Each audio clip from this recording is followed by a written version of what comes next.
All right, baseball fans, good evening, and we're going to wait till get a few more folks in here, but Cousin Ken is in here. That means Cousin Ken Castro gets the honor of picking the lineups for these teams. So this is our Ned McGreevy Baseball All-Star Game. The Dublin McGreevies versus the 1929 Philadelphia Athletics. So that's what we'll be doing tonight. So welcome in, Cousin Ken. We'll hang out for a little bit. And there's Robbie Wartburg. Hey, Robbie. Nah, nobody needs to rise. Just drink a beverage and whatever. Cousin Ken is going to help set the lineups for these two teams since he was the first one in tonight. So it should be a lot of fun. The only thing I did, Cousin, I couldn't look at a Dublin McGreevy team and leave it aqua, so changed the team colors to Kelly Green. Had to do it. Mea culpa. Mea culpa. Somehow when I look at aqua, I was just thinking aqua's a beautiful color, but it made me think of that other game. But it is now baseball spring training is finally here. Pitchers and catchers are reporting, and here we go. It's going to be a lot of fun, even though it's going to be a weird season in 2023. It's still baseball, and we still hope for it every year. So, gonna be good stuff. So the teams are created, cleared all the injuries. All we have to do is do the lineups, and we'll start. And we will definitely start. So whether there's just the three of us here or there's 13 of us, we're gonna have fun. Uh, but let's see what's going on out there in the Wild West right now. Ah, well, we got History Maker Golf um, is being shown on another channel. So, as a public service, as a public service, you know, and all that kind of stuff. All right, good, good, good. So let's go ahead and let our this little banner go through. So yeah, just something I cranked together, and here we are. So we're going to set our lineups in game. The game is going to be in Philadelphia. I just made that decision. I figure rather than deciding, oh, we're going to play it in Dublin, we're going to play it in Philadelphia, we are going to play it in Philadelphia as an exhibition game. We might want to, you know, do it not as an all-star game, but play around with it every once in a while, put in some different teams. So I'm going to leave this up here for a little while in case we want to play maybe our Ned McGreevy, our Dublin McGreevies against some other team, maybe the Gas House Gang, maybe the Go-Go Sox, the We Are Family Pirates. I think it'll be fun. Looking at the league leaders here, the Dublin team is clearly strong. We actually could pull out two all-star teams from this if we really, really wanted to. Certainly enough players. But I like the idea of playing it against an out-of-era team. So it's a good idea. Let's get to it. It's 11:11 p.m. and I know Robbie wants to get to his Federal League, so we won't hold that up. All right. Going to leave these both at human right now, and we're playing Shy Park. So, Cousin Ken, when you're ready, we can treat it like an all-star game or a straight-up game. However you guys want to do it, it'll be fun. And if it's an all-star game, we'll only switch in though for Dublin rather than Philadelphia because Philadelphia is at a disadvantage in this game, obviously. So we have the replay stats right now, but we're going to go to real stats for these players since we're going to have real stats for Philadelphia. Yes, Robbie, I set this up the other night. What I did was I created a league. That's why we did our picks the other night. So this is an all-star team, and then I also just pulled in the 1929 Philadelphia Athletics. So Ty Cobb to lead off, Hannes Wagner batting second. Okay. Delahanty batting third. Dan Bruthers batting fourth.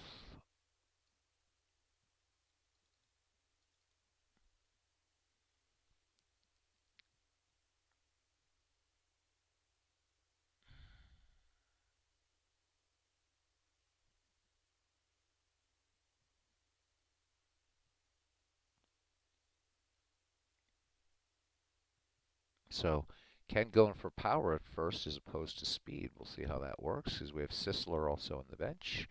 Napoleon Lajoie batting fifth.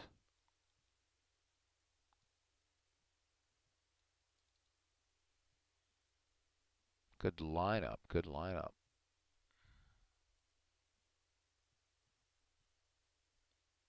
No, this is I did all my work. It's your turn. Robbie, pick a player.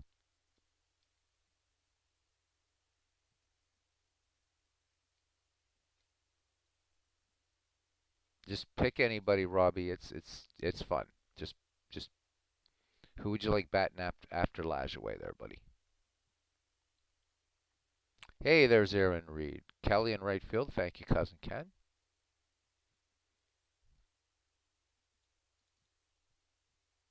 Buck Ewing catching.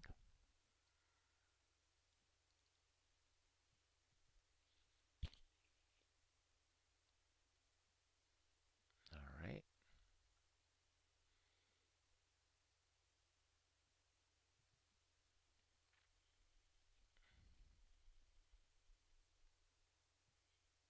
Indeed you are, Aaron.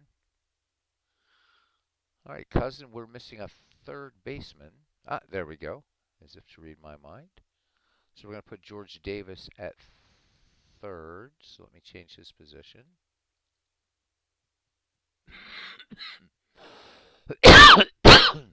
Oops.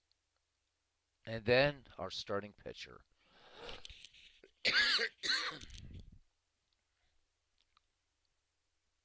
I can tell you, Philadelphia will be starting Lefty Grove. So we're going to have whoever we have. And our pitchers, so forget Sisler and King Kelly, obviously. So we have Radbourn, Johnson, Alexander, Mathewson, and Waddell. Boy, to be able to have such a problem, right? Picking from that. Walter Johnson, the big train. All right. Let's look at our opponent now. And they'll be starting Lefty Grove. All right, let's do their lineup as well. So let's forget Eric McNair, Simmons. We need let's look at on base here. What do we need? What do we need? We need speed, man. Because let's just see what the computer generates here. Miller, Cochran, Fox, Simmons, Haas, Bishop, Boley, and Hale. I don't think we can do any better than that. So this should be a lot of fun. Sit back and enjoy our Ned McGreevy All-Star Game. Just make up a switch here.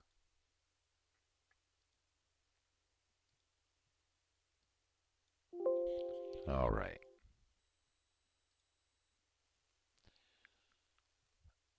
Okay, I thought we had all positions filled. What are we missing? Ah, we're missing a shortstop. No, that's easy enough. Mr. Wagner. There we go.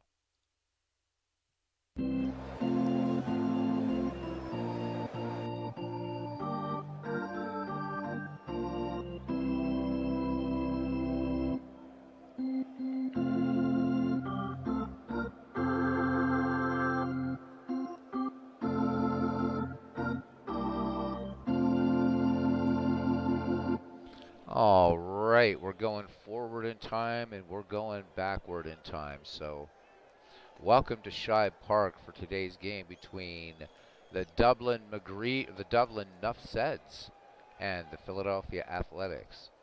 Walter Johnson takes the mound for Dublin, And over in our league, he's made 31 starts in the year, and he is 17-9 with an earned run average of 1.09. He will be opposed by Lefty Grove for the Athletics. So Grove will be looking at his numbers: a 2.81 earned run average, 20 wins, 6 losses, 4 saves, 275 1/3 innings pitched, walked 81, struck out 170. Let's do this. Play ball.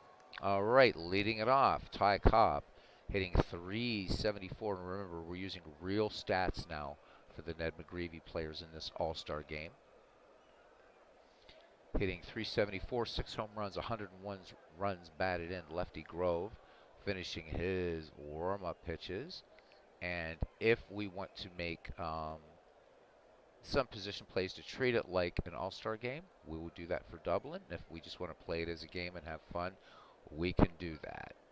All right, Lefty Cobb stands in, and we're about ready to get underway here. So Lefty Grove gets to fire it into Cobb. Ty Cobb sends this one to right field, and Bing Miller comes in for the putout. 1 up, 1 down. Flying Dutchman, Hannes Wagner hitting .355, 7 home runs, 100 runs batted in. And for Wagner, 53 steals.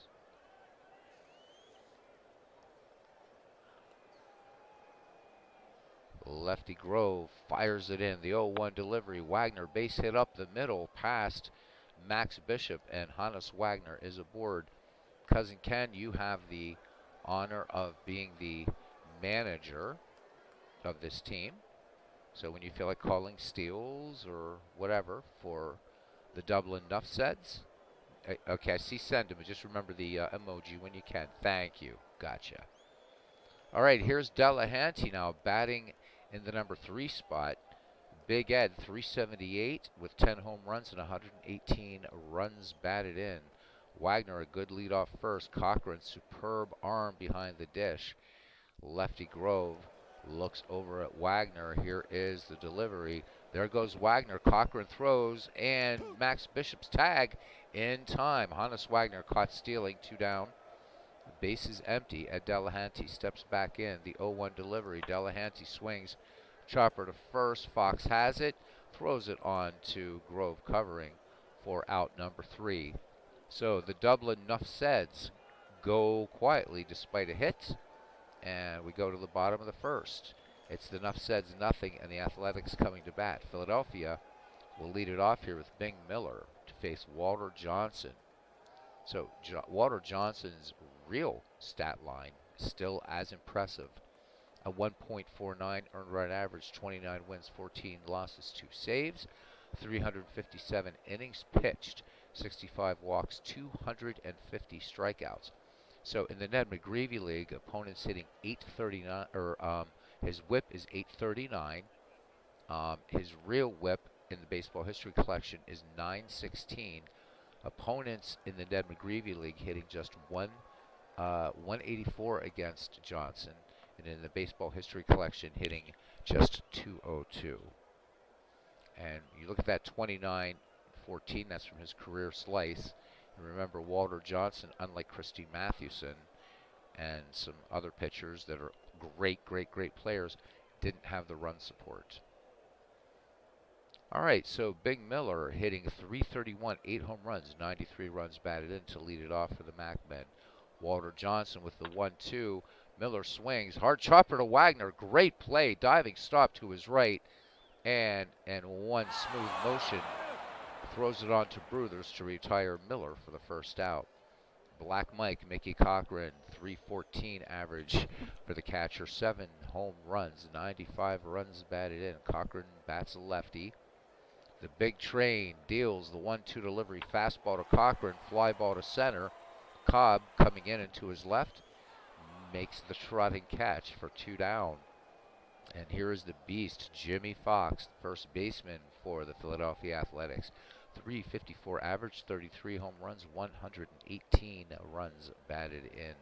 Ewing sets the target. The big train delivers the 0-1. Fox swings, liner to first. Bruthers making a nice stab at it to retire the side. So Philadelphia goes in order, and we go to the second. We are scoreless. Dan Bruthers, Napoleon Lajoie, and Mike King Kelly. Bruthers was at bat when Wagner was caught stealing. Definitely a good inning, Cousin Ken. So at game time, the temperature is 62 degrees. It is clear, wind 4 miles per hour, going out to right center field.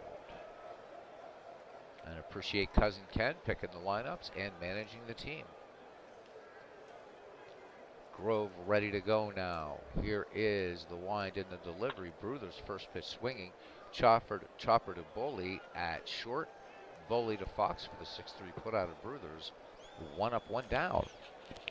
Here's Napoleon Lajoie now. Lajoie, just an absolute terror in the Ned McGreevy League. He's hitting .355, 7 home runs, 104 runs batted in the baseball history collection. Lefty Grove fires it in, the 1-2 pitch. Lajoie swings, long fly ball to left. Bucket foot Al Simmons back on it, makes the catch. 2 up, 2 down for Michael King Kelly, my favorite player of the 19th century. 303 average, 13 home runs, 70 runs batted in. Cochran sets the target for Lefty Grove. Here is the wind. Count even on Kelly, and Kelly, this one a called strike 3. No runs, no hits, no errors. We go to the bottom of the second, and we are scoreless. Yes, thank you, Robbie. Hope you are as well. Al Simmons, Mule Haas, and Max Bishop due up for the 1929 Philadelphia A's, who are on the verge of a World Series win, but a tough Chicago team coming back. That's in our out-of-the-park baseball project, which we will play again some night, but we'll keep this going so that Robbie can do some broadcasting. And it's awesome that Robbie is keeping it up. I have no work tomorrow, so kind of nice to just be able to just do this and relax. Bucket foot Al, .365 average, 34 home runs, 157 runs batted in. This great athletics team stopped a powerful Yankees team in 1929, 30-31, but in 1929 stopped them by 10 games. Just absolutely obliterated them. Johnson works now the 0-2 delivery to Simmons. Base hit up the middle between Lajoie and Wagner. Cobb comes in and up with it. So Simmons aboard. Each team has 1 hit. Al Simmons, not known as a base stealer. Walter Johnson now to face Mule Haas. 313, 16 home runs, 82 runs batted in. Cousin, we can play it out as a complete game, however you want it.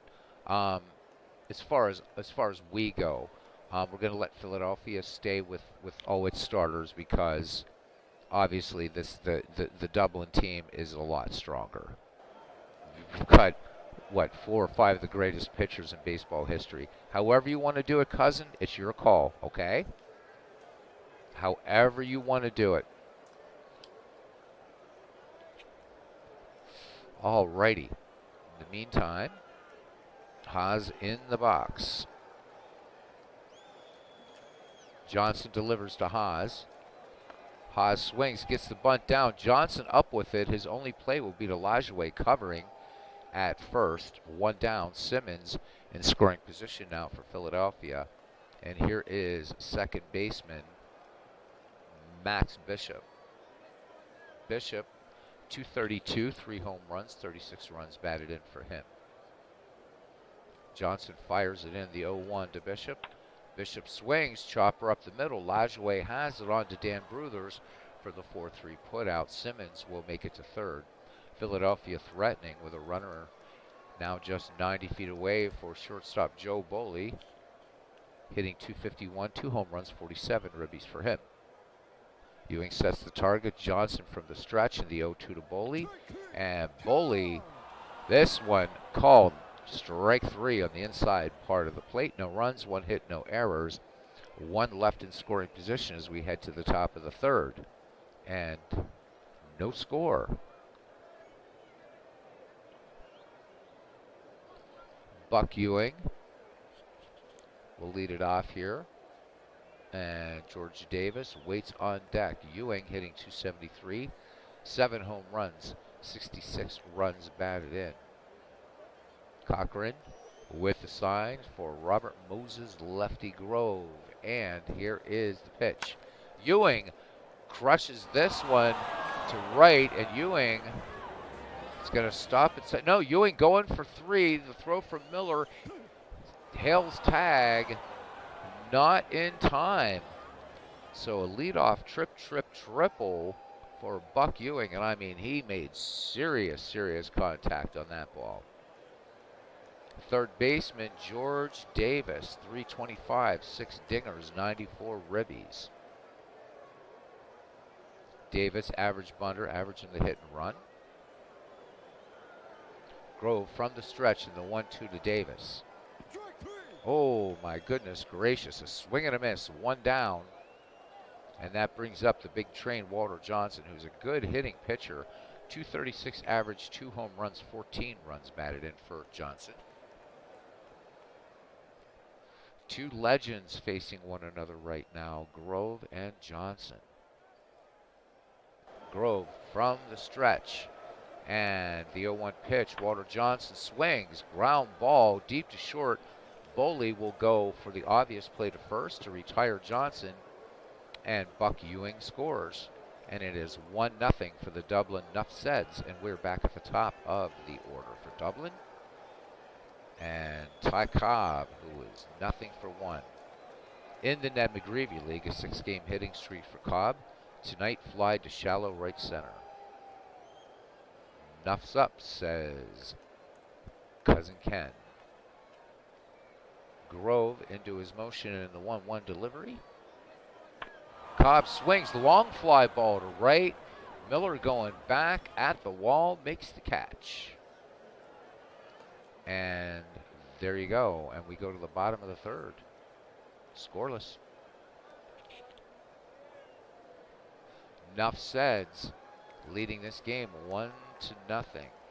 Christopher Slovic here. He says he's here for about 15 minutes. Welcome in. We're doing our little all-star game here tonight, Chris. The Ned McGreevy Nuffseds all-star game or all-star team picked by the community versus the 1929 Philadelphia Athletics. Sammy Hale, .277, a home run, 40 runs batted in. So welcome to Shibe Park, Christopher. Walter Johnson lets it go, has 1 strikeout. Liner, and this rope reeled in by Hannes Wagner, 1 away. Lefty Grove hitting .216, a home run, 16 runs or 15 runs batted in. So 2 pretty good hitting starting pitchers. Johnson into his motion, and the 0-2, swing and a miss by Grove, and that's the second strikeout by the big train. Back at the top of the order now for the Athletics. Big Miller grounded to short back in the first. Ewing sets the target. Johnson fires it in. And first pitch swinging. This one's going to go for extra bases into left field. Miller rounding first, heading for second as Delahanty comes up with the ball. The throw to Lajway, the tag, and Miller gets in under the tag after the dust settles. These teams tied in hits. Philadelphia with the runner in scoring position, 2 down for catcher Mickey Cochran, who flied to shallow center back in the first. Ewing sets up. Johnson with a check of the runner. Bing Miller with 24 steals in the season in 1929. And that, I should also remind you that the statistics for the Dublin Nuffseds are the Baseball History Collection real stats. And for the 1929 Athletics, these are the season stats for them. So just if anybody's wondering why with the Nuffseds you see like for the Nuffseds you do see, let's hide this, replay. That's because it's doing those replay stats from our league. No replay stats for Philadelphia because I've never done the 1929 season on here, which is a season I'd love to do sometime just for fun. Someday offline. Johnson delivers to Cochran. 3-0. Cochran lays off the fastball, And Johnson issuing the rare free pass to Philadelphia Athletics aboard, and a hitter that even Walter Johnson might not want to contend with, Jimmy Fox. Fox nothing for one, lined out to first. Back in the first. Ewing waiting for Johnson's delivery. The big train with the 1-0 to Fox. Fastball. Harmless little chopper to second. Lajoie up with it. He'll go to Bruthers. Fox quickly down the line, but they retire him. No runs, one hit, no errors, one left. 3 complete. It's the Nuffseds 1 and the Athletics nothing. Leading off here now in the top of the 4th, Hannes Wagner, be followed by Ed Delahanty and Dan Bruthers. Wagner 1 for 1 in the contest, single to center back in the first. Lefty Grove has struck out 2 Nuffseds. Grove fires it in, the 2-2 pitch to Wagner. Oh, strike 3 called. Wagner looking at one down the pipe, just froze him. So 1 away, and that is Grove's 3rd strikeout of the day. Ed Delahanty grounded to first, back in the first, so he is 0 for 1. Grove reaches back, fires it in. 1-2 pitch. Fly ball to right. Bing Miller has it in his sights easily. Barely had to move to retire Delahanty for the 2nd out. Dan Bruthers now batting. Hitting in the cleanup position tonight is set by manager Ken Castro. Bruthers nothing for 1, grounded to short in the 2nd. Cochran setting up a bit outside. Grove with a 2-1 delivery to Bruthers. Fastball.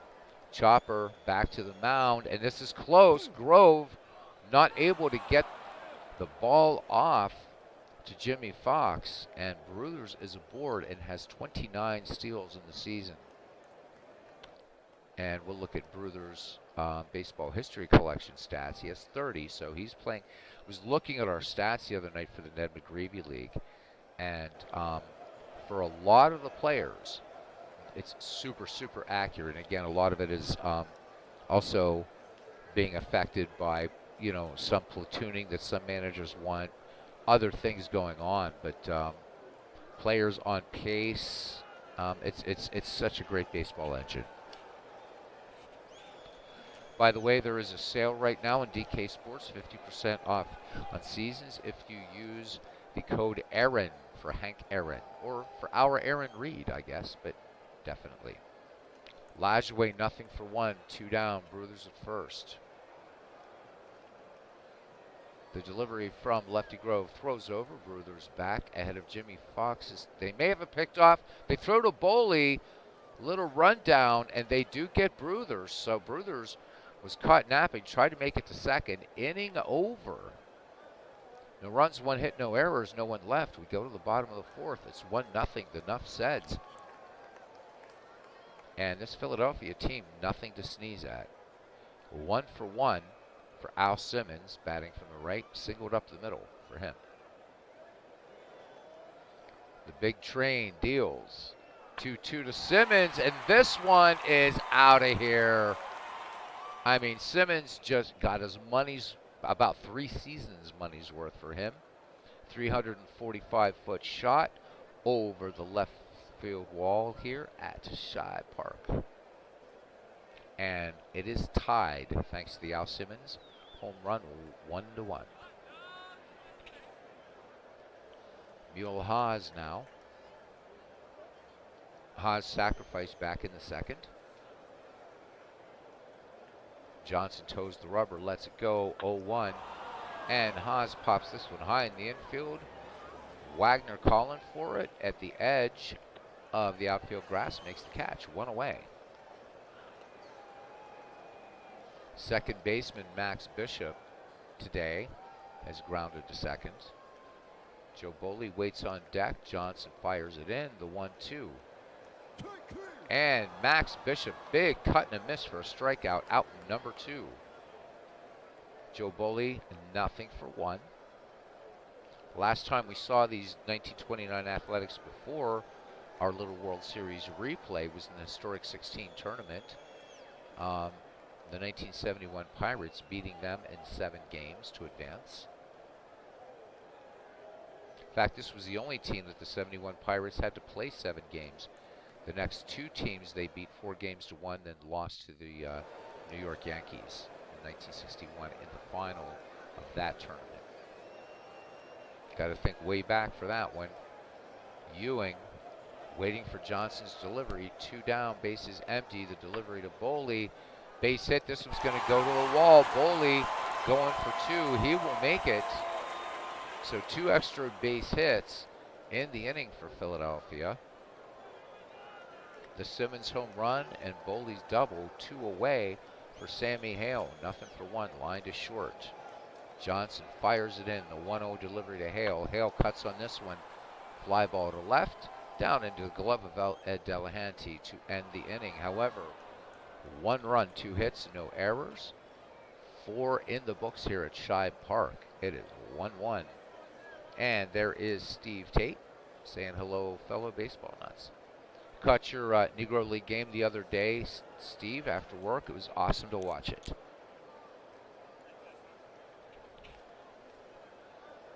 All right. And here is Napoleon Lajoie. He is nothing for 1. Fly to deep left. 1-1 your score here in the 5th. Okay, I'll be watching for you, Ken. Just put up the old sign. Grove delivers to Lajoie. Lajoie, base hit into center field. Haas up with it. Lajoie going for 2, and he will make it. So the Nuff Seds with the potential go-ahead run in scoring position. That brings up King Kelly. Kelly nothing for 1. Struck out in the 2nd. Is back in the 2nd. 3 strikeouts for Grove today. And Cousin Ken calling for the sacrifice. Yep, we got advanced billing on that, Steve Tate, and it shall be known as that from now on. I think it'd be cool if Aaron started doing some broadcasting himself. I think it'd be fun. Grove fires it in now.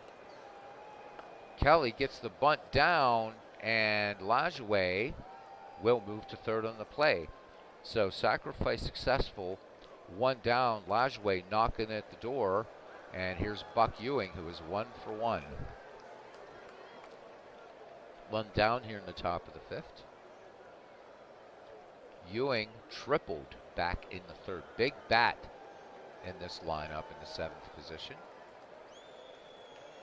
Grove from the stretch. The 1-0 delivery. Ewing sends this one to short. Bishop to Fox, and the tie or the go-ahead run scores. It's now the Nuff Seds 2, the Athletics 1. So the sacrifice called by manager Castro works out well. 2 down for shortstop George Davis, or for 3rd baseman George Davis. He's usually a shortstop. Struck out back in the 3rd. Grove with the leg kick and the 1-2 delivery. The fastball base hit into left field. Simmons up with it as Davis rounds first and holds. So a runner aboard for the Nuff Seds, and here is Walter Johnson. Walter Johnson grounded to short, scoring Buck Ewing back in the 3rd, making it Dublin 1, Philadelphia nothing. Grove checks the runner. Davis fires it in. Johnson swings. This is a liner to right, and Big Miller has it. Side retired, but 1 run, 2 hits, no errors, and we go to the bottom of the 5th, and it's the Dublin Nuff Seds 2, the Philadelphia Athletics 1, and now we'll start seeing some substitutions for Dublin in this All-Star game. And we're letting Cousin Ken make the calls.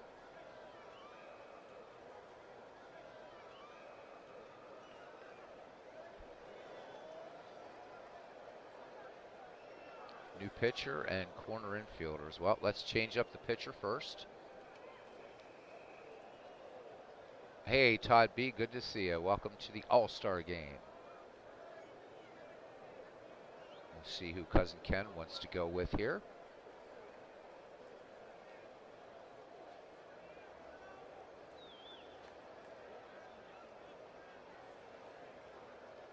Cousin Ken making a very, very careful decision here. Looking at the stats up here.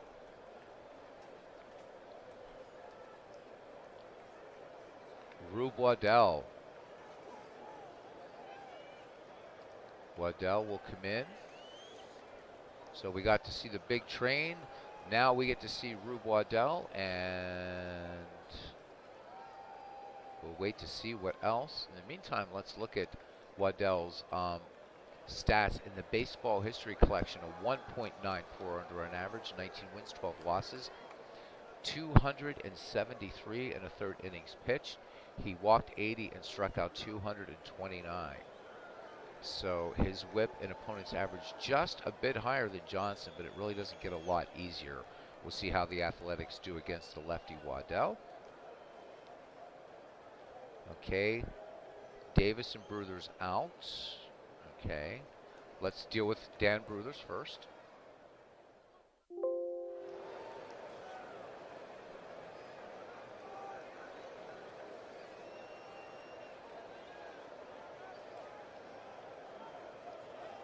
Game moving along at a good clip. George Sisler at first. I was hoping Sisler would make it into the game. All right, Sisler now in, and then at third base. If you can't, I don't know if you're seeing those, Ken. I can let you know. We've got Jimmy Collins, we've got Grady, and Home Run Baker at third. Of course, we can switch around, but you want to do up subs. So.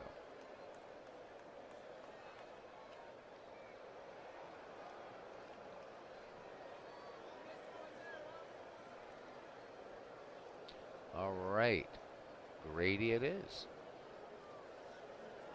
All right.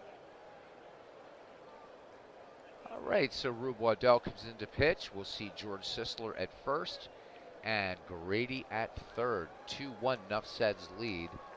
Lefty Grove, Big Miller, and Mickey Cochran due up for the 1929 Athletics in this Ned McGreevy All-Star League. Waddell fires it in. The 2-2 pitch to Grove. And Grove swing and a miss. And Waddell promptly strikes out the first batter he faces. And that brings up Big Miller now, 1 for 2. And he doubled back in the third. Miller digs in on the right-hand side. Lefty Waddell, full count, payoff pitch. Oh, my. Big swing and a miss. And Waddell not disappointing in his advanced billing. 2 strikeouts thus far. Black Mike, Mickey Cochran. Nothing for 1. He's fly to shallow right and walked.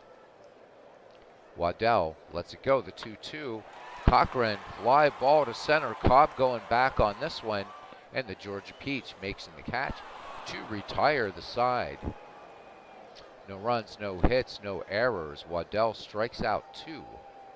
5 complete here in this All-Star game between Dublin and Philadelphia. It's Dublin 2, Philadelphia 1.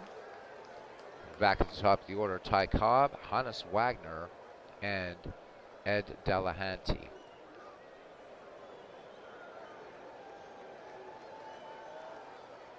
All right, this could be a quick one tonight, guys. Even though I don't have work tomorrow, I'm just gonna be doing this game and out. So I hope you're enjoying it and enjoying being with you guys for a little bit tonight. Grove fires it in now to Cobb, who's nothing for 2, the 2-1 delivery. Cobb fouls this one behind the plate. Cochran tosses aside the mask. Will there be enough room here at Shibe to get it? There will not. So Cochran back behind the dish. The delivery once again from Grove to Cobb. And Cochran drops the third strike, but throws down to Jimmy Fox to retire the Georgia Peach. 1 away. Hannes Wagner now, 1 for 2. You got Cobb and Wagner at the top of your order. That's beautiful stuff. Wagner lined a single to center back in the first and was punched out in the fourth. Lefty Grove fires it in. The 0-1 to Wagner. Wagner gets a nice bunt down. Hale coming in on it. They're not going to catch the Flying Dutchman. Wagner aboard, so he's 2 for 3 today. Bunt, base hit, and here's Delahanty now.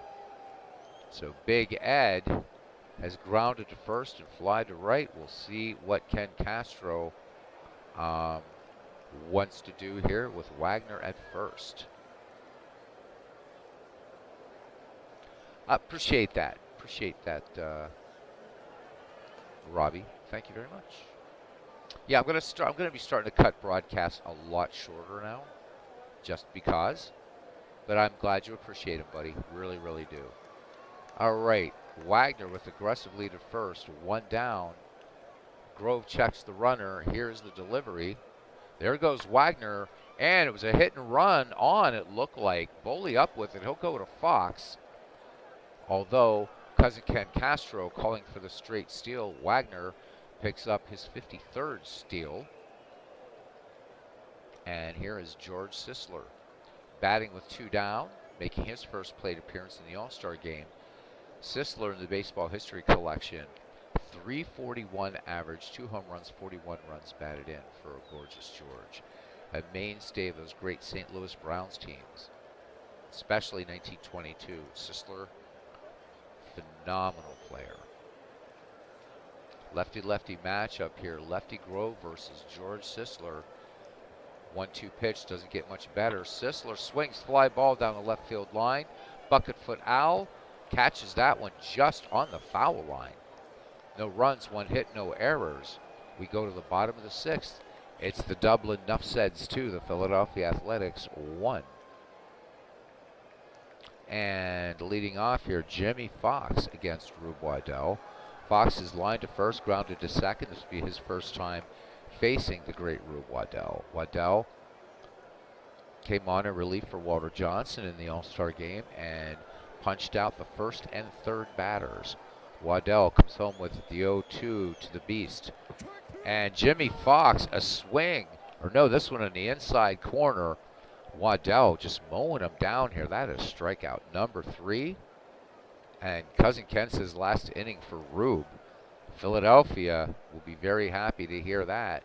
So a little chess game going on here, even though it's for fun, between Ken Castro and Connie Mack. Al Simmons, 2 for 2, singled and homered. Simmons responsible for the lone run for Philadelphia back in the 4th.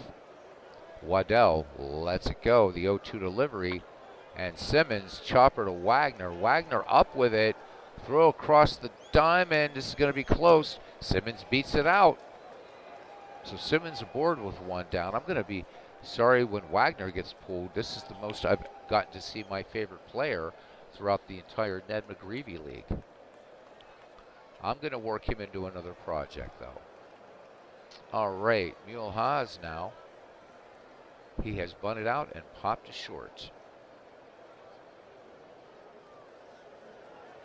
Simmons at first, one away. Waddell, the 0-2 to Haas.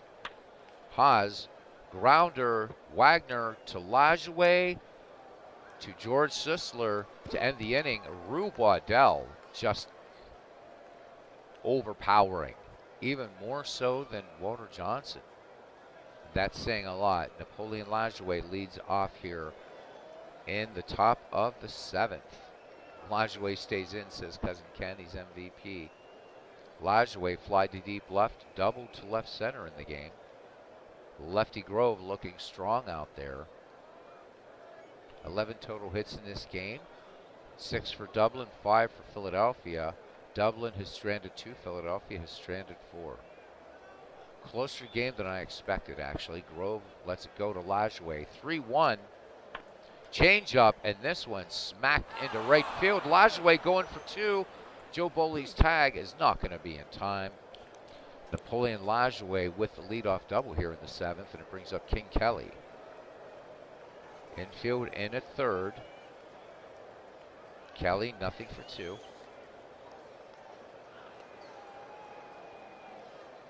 Grove lets it go now. And they're going to intentionally walk King Kelly to get to Buck Ewing. So didn't have time for it, Cousin Ken, as the AI decided to walk Kelly. And here is Buck Ewing. Nothing, or 1 for 2. He has tripled and then grounded to second in the fifth, scoring Napoleon Lajoie, giving Dublin the 2-1 lead, which it holds now. Ken is still you're calling for a sacrifice of 2 on?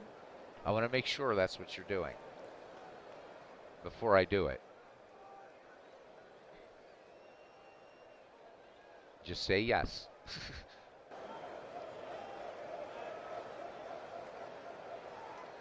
All right. A little small ball action here by cousin Ken Castro. Grove fires it in. Ewing gets the bunt down. Cochran's only play will be to first, so cousin Ken Castro rolling the dice with a big bat of Buck Ewing, having him bunt. 2 in scoring position for Dublin, 1 down. Mike Grady making his first plate appearance, coming in for George Davis. Yep, nice call, absolutely. 301 average, 4 home runs, 44 ribbies. Grove pitching from the stretch to Mike Grady, the 3-1, and he will be intentionally walked. Since you were going to lift Waddell, cousin Ken, do you want to go ahead and pinch hit now for Waddell? And then just pick somebody who's going to stay in? Up to you. Or do you want to let Waddell hit?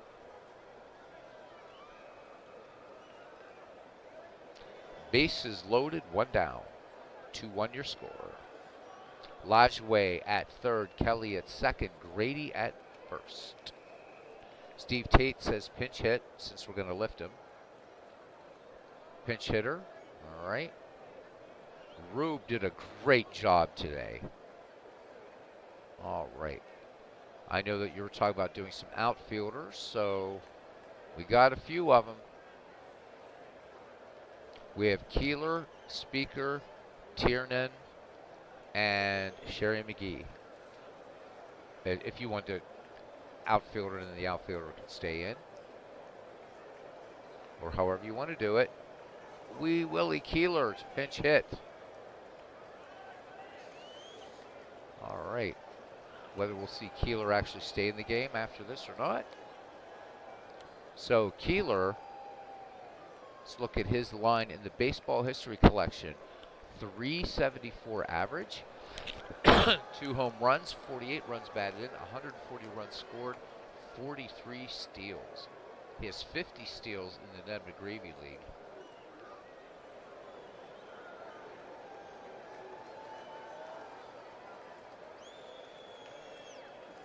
Grove working from the stretch, bases loaded, 1 down, the 0-2 to Keeler. Oh my, big swing and a miss. Strikeout. Grove picking up K number 5, and back at the top of the order for the Dublin Nuffseds. And Ty Cobb batting with the bases loaded.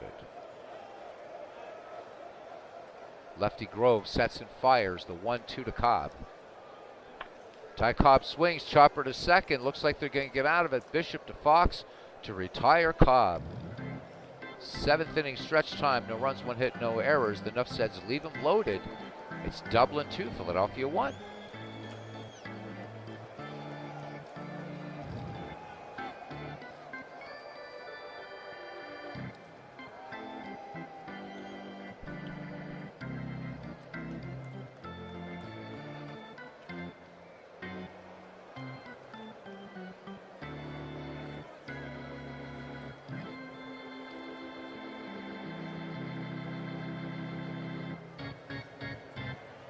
All right, we need a pitcher. And we only have 2 left, cousin Ken, Christy Mathewson and Pete Alexander. Well, 3. We have Mathewson, Alexander, and Radbourne. Yeah, Lefty Grove is awesome, isn't he, Steve?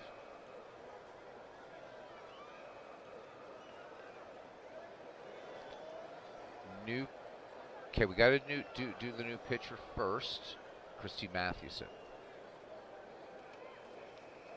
Yes. And you want Keeler to, oh, we got a problem because I don't have, I could do this, let's do it this way, I guess. Allow replacements in any position. So we're going to put him in Kelly's spot. Double switch and change. I guess we're going to do that. Willie Keeler. All right, there we go. And you want Speaker in center field, so Ty Cobb is done. And Tris Speaker will come in. All right, Tyrus. Okay. So Speaker, Keeler, and Mathewson in. Let's see what Christy Mathewson can do. In the baseball history collection, a 1.78 earned run average. He was 26 and 10, one save, 313 and a third innings pitched. I have a feeling that Cousin Ken's going to have Old Haas close out the game. We'll see if I'm wrong about that, though. 61 walks, 200 strikeouts for Mathewson. Numbers very, very similar, very close in the Ned McGreevy replay, by the way, for Mathewson. ERA up there a little higher at 2.16, but he's 20 and 13. He's pitched 304 innings, walked 68, struck out 186. So testament to this amazing baseball engine, Action PC. Max Bishop, then Joe Boley and Sammy Hale against Big Six, Christy Mathewson. The Christian gentleman winds and deals the 0-2 to Bishop. Bishop, fly ball to right. This one has some distance. Keeler back at the wall, making a leaping grab. Nice catch by Wee Willie, one down. So Mathewson, at least in the first batter, gets him out, but not coming in as dominant as Rube Waddell. Joe Boley, 1 for 2. He has struck out and doubled. Mathewson deals. Payoff pitch to Boley. Base hit, left field. Delahanty's throw to Lajoie. The tag, not in time. We have an injury, and we have a new runner at second. So it looks like Joe Boley being taken out of the game, pulling a calf muscle, and Homer Suma will be the pinch runner for Philadelphia. This could be huge. Not that Boley was a big hitter, but Suma's numbers, 272. We'll see. Not a lot of playing time for him. Sammy Hale, nothing for 2. He has lined to short, fly to shallow left. Wee Willie definitely on his horse there, Cousin Ken. All right. Matty pitching with 1 out and a runner, the tying run in scoring position for Philadelphia. Hale swinging on the first pitch from Mathewson. Chopper to Wagner. Wagner up with it. On to Sisler for the 6-3 put out of Hale. And Homer Suma will stay at second. Lefty Grove, nothing for 2. He has struck out twice. We'll see whether Connie Mack will call for a pinch hitter for Grove. I doubt it. Nope. 3-1 from Mathewson to Grove. Lefty Grove, routine fly ball to center. The Gray Eagle has it in his talons. Makes the grab. Runs, 1 hit, no errors, 1 left. We've played 7. The Dublin Nuffseds 2. The Philadelphia Athletics 1. Hannes Wagner, Ed Delahanty, and George Sisler due up for the Nuffseds. Wagner 2 for 3 in the game. Hannes has singled twice, a bunt single back in the 6th, struck out in the 4th. Grove, good to go for this entire game, actually. Here's the delivery, the 1-2. Wagner, swing and a miss. So Grove picks up strikeout number 6, and here's Ed Delahanty, nothing for 3. Infield looking bunt from Delahanty. Grove fires it in, 2-2 pitch to Delahanty. Delahanty cuts and misses, and as we've seen Lefty Grove do in other games, as the game goes on, he actually gets stronger. And it's weird that the game captures this, because I've read this about Grove. Might have been the temper, whatever it was, but Grove would tend to get stronger as the innings wore on, and he has his 7th strikeout. George Sisler, nothing for 1. Gave it a ride to shallow left field last time up. Lefty Grove, full count, payoff pitch. Sisler grounded to first. Jimmy Fox will take this to the bag unassisted to retire Sisler in the slide. Bottom of the 8th. It's 2-1 Dublin over Philadelphia. Big Miller will lead it off here. We'll see if Cousin Ken wants to make any more substitutions here in this 2-1 game, or we shall see.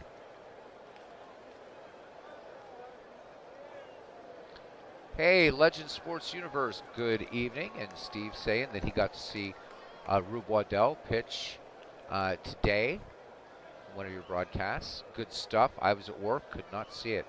Left field substitution, Ed Delahanty will have a seat. So welcome to our little all-star game, Legend Sports Universe.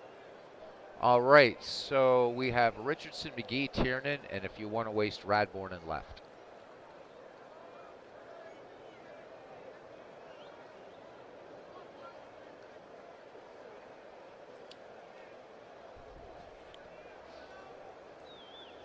All right, Hardy Richardson, the home run leader, will come in.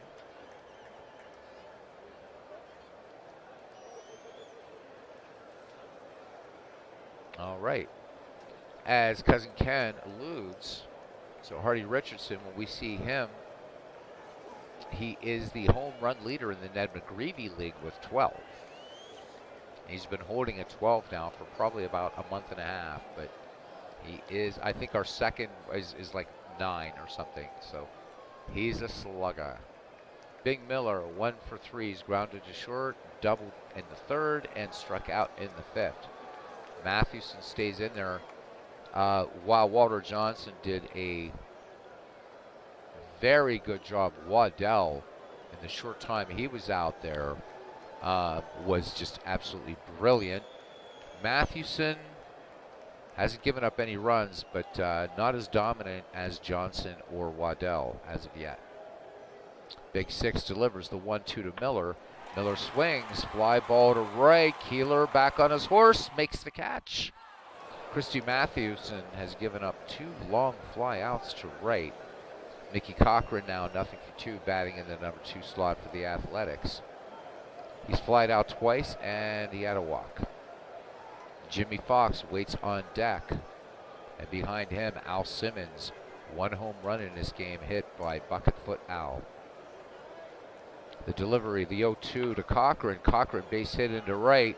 Keeler up with it, fires it into Napoleon Lajoie. Cochran aboard, and here is Jimmy Fox. Fox 0 for 3. He is lined out, grounded out, and struck out. Double X steps in. Mathewson has the sign from Buck Ewing, the wind, and the 1-1 to the Beast.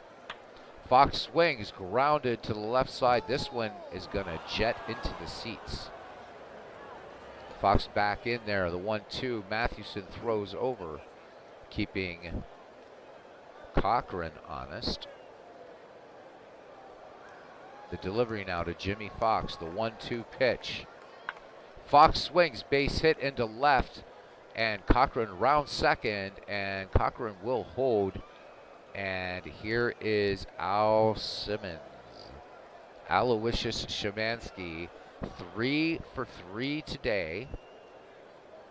Singled in the 2nd, a solo homer in the 4th, and an infield single in the 6th. Mathewson pitching with 2 on, 1 down. Matty deals now to Bucketfoot Al. Simmons swings, long fly ball to left. Speaker going back on this ball. This one off the wall. Cochran will score the tying run. Fox will score the go-ahead run. And just like that, it is 3-2 for the 1929 Philadelphia Athletics. Simmons in scoring position, 1 down for Mule Haas. Haas in the game is 0 for 2. He is sacrificed in the 2nd, popped out in the 4th, and grounded to short in the 6th. Ken Castro saying FFF. I agree. Yep, came back to bite you, buddy.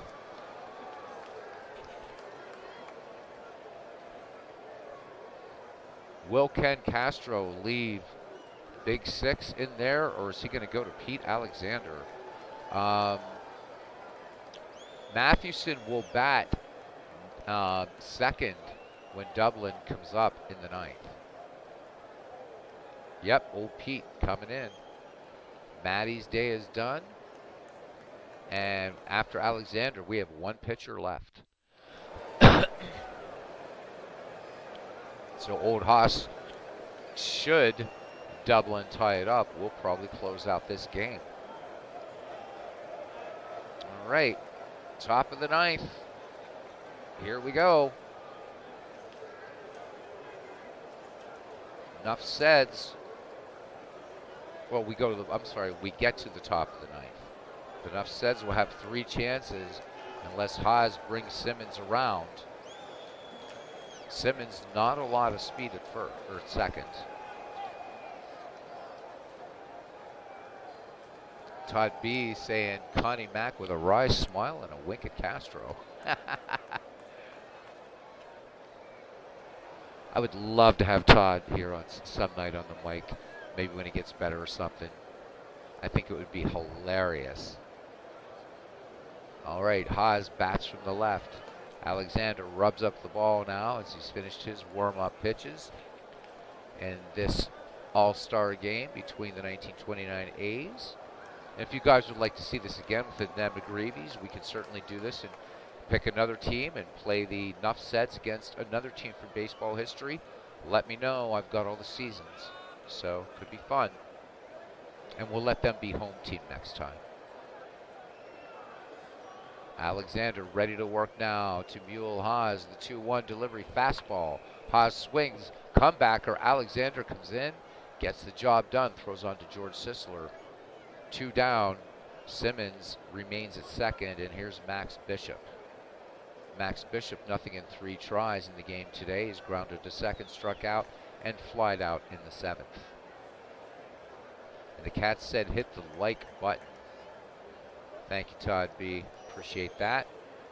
Todd always really cool about asking for that. And I appreciate it, guys. It really does help.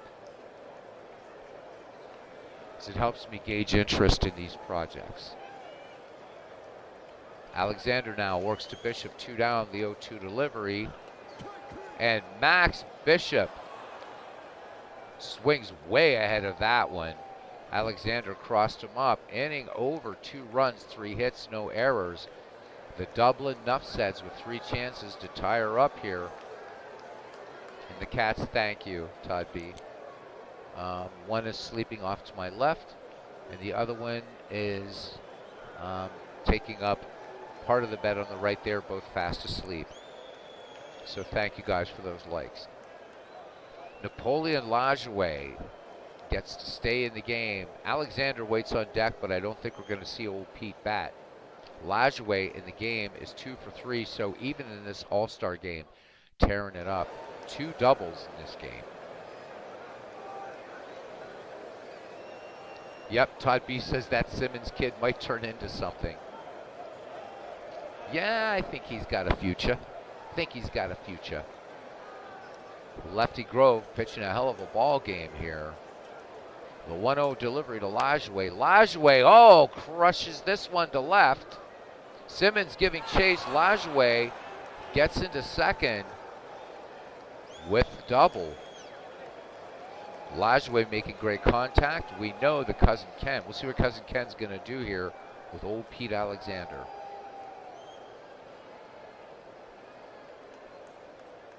And is he going to call for a sack or is he going to call for a pinch hitter? Or a steal, pinch hitter, all right? Your call, boss. Here's who we have left, not counting old Haas, who's obviously has to come in to pitch now. Home run Baker, Mike Tiernan, Jimmy Collins, Gene Dumontreville, Deacon McGuire, and Sherry McGee. I know my choice, but I'm just announcing. But I know who I'd love to see in there. And I'll tell you after Ken makes his pick.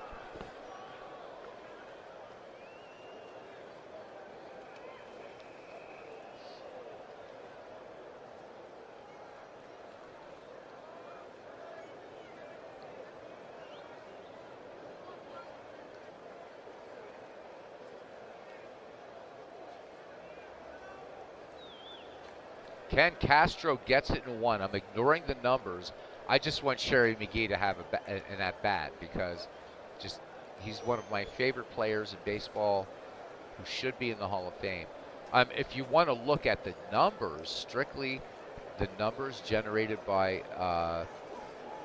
Action PC Baseball, not counting Radbourne, Home Run Baker has the best, or I'm sorry, Mike Tiernan has the best chance of getting a hit in this situation. Yeah, you know me well. Sherry McGee, we're going against the odds a little bit, even though Tiernan has 6% chance higher of getting a hit. But let's bring in Sherry McGee, damn it. And have a look at one of my favorite players. And again, why he's not in the Hall of Fame just absolutely befuddles me. Lajoie in scoring position.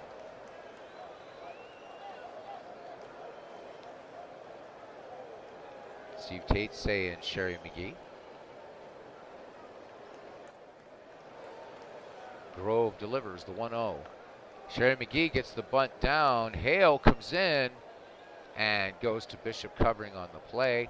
Lajoie will make it to third, so the tying run just 90 feet away, and here is Buck Ewing, who is 1 for 2.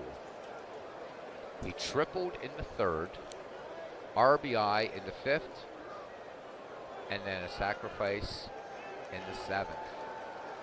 It's a good day for Buck, big bat, but we'll see what Cousin Ken might want to do here. Ooh, Todd B. thinking suicide squeeze here with Lajoie at third. Infield is in. Uh-oh, Cousin Ken feeling some pressure from his first and third base coaches for the suicide squeeze. Will he do it? He says he's not getting blamed if it goes sideways. He hasn't committed though, guys. He hasn't committed.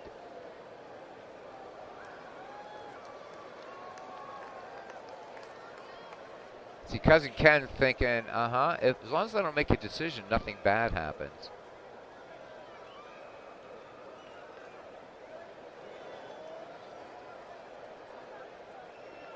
A straight steal of home. We saw one attempt at that in the Ned McGreevy League. Lajoie has the wheels. He definitely has the wheel. Well, yeah, maybe. If that was Wagner or Cobb, Lajoie, I'm not sure. Gutsy play. We'll see. Okay, looks like the people's church. The people's church. We're gonna go. Buck Ewing, no, he's just above average. He's more of a hitter.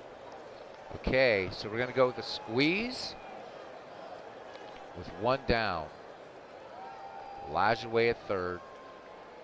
Suicide or safety squeeze? Wait, he says, wait, is there a better bunter? Let's look at the, let's see what we have. Who do we have? We have to start looking at cards, which we could do that. We'll have to look at it another way. Oh, view home run Baker. Yep, hello. There we go. Bunt rating for sack bunt 6. Bunt for a hit is 9 for Baker. Tiernan. Sack bunt 10. And bunt for a hit 8. I mean, if anybody's going to get it done, it looks like Mike Tiernan. It's certainly 1. Let's look at Jimmy Collins. Jimmy Collins, he's rated at a 6 and a 7 for bunt.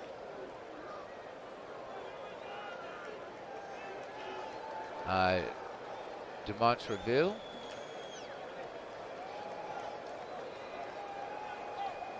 He's rated a 10 as a sack bunt. Tiernan, it is.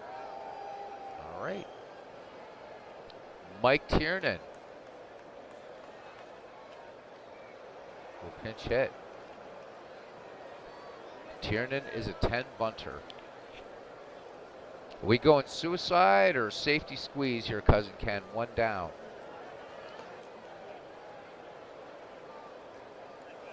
You got one more choice to make here, my friend.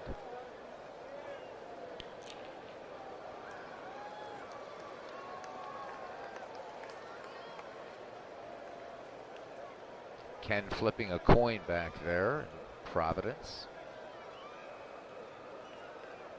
Safety squeeze. All right. Grove delivers. And here comes Lajoie down the line. Tiernan bunts it. Fox throws home.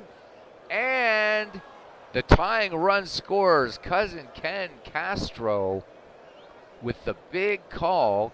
And with the assist from his first and third base coaches calling for the safety squeeze. And the Nuffseds tie it up in the top of the ninth. Yes, yes, yes. See that? And the two viewers that left missed a brilliant, brilliant play. Great call. Cousin Ken Castro making some great calls here. Robbie Wartberg and Aaron very quiet in the chat. He says to Todd B and to Steve Tate, I'll take you guys in any foxhole with me. All right, so Tiernan aboard, and Tiernan a hell of a base stealer. 41 steals, one down, and here is Mike Grady. Grady making he is intentionally walked back in the seventh. So speed on first. Will Cousin Ken Castro try to add some insurance and get Tiernan into scoring position? I would steal. Hit and run. You're going to go hit and run? All right.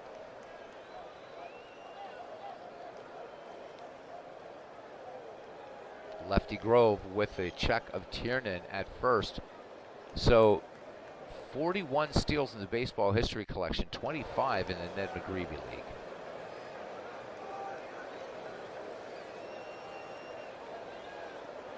Lefty Grove brings it home to Mike Grady. The 1-0. There goes Tiernan. Tiernan fouls this one off. Sammy Hale giving chase on the third base side. This one will make the stands. 1-1 on Grady. Kick 'em when they're up, kick 'em when they're down, in the immortal lyrics of Don Henley. The song Dirty Laundry, awesome song.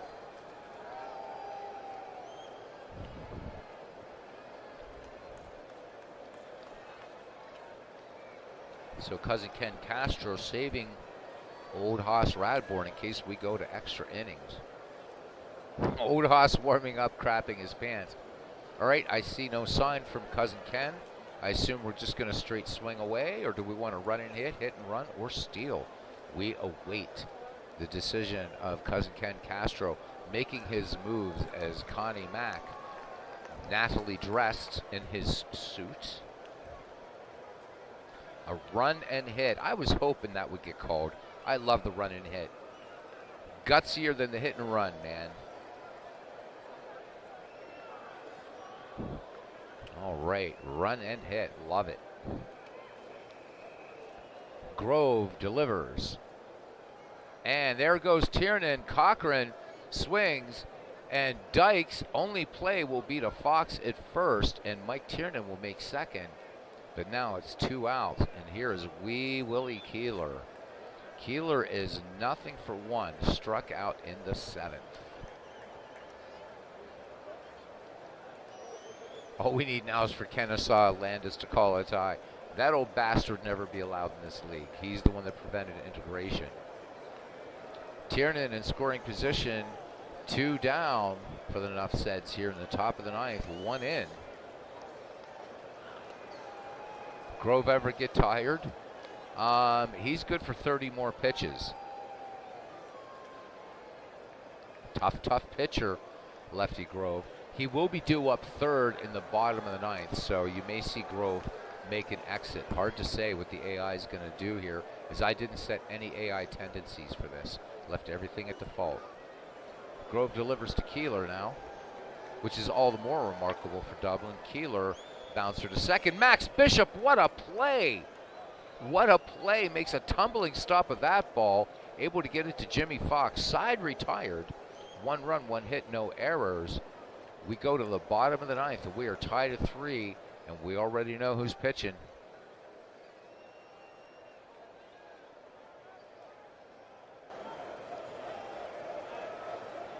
So somebody's got to sit. It's either McGee or Tiernan, or we take Keeler out of right. I know you don't want to do that. Somebody's going to go. This is a great one.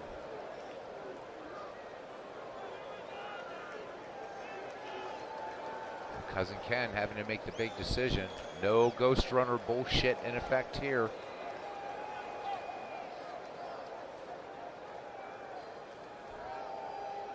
Keep McGee. So Tiernan did his job.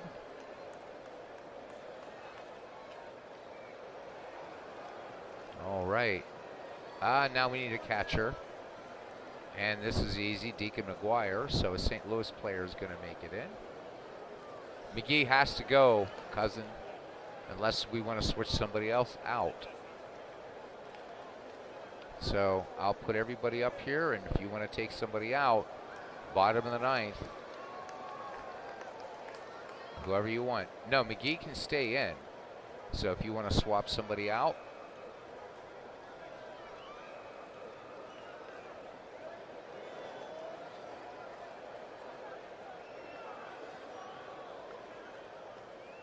yeah, Steve says if someone gets hurt, then Ken and Todd or Steve would have to take the field.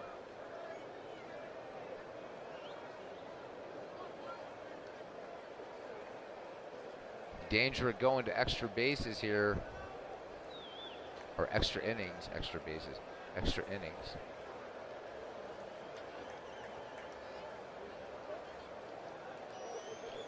Baker to third, and McGee is out. But we're needing a catcher first. So McGee is out. And then you want home run Baker at third. Gotcha.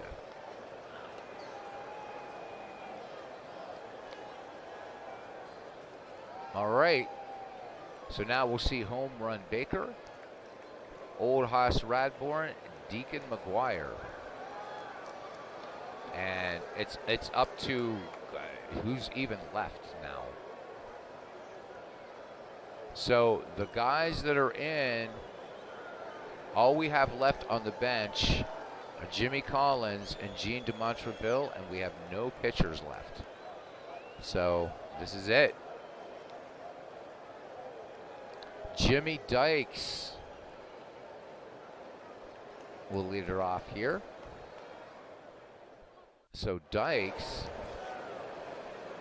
coming in for Joe Boley. Surprised not to see Jimmy Dykes starting.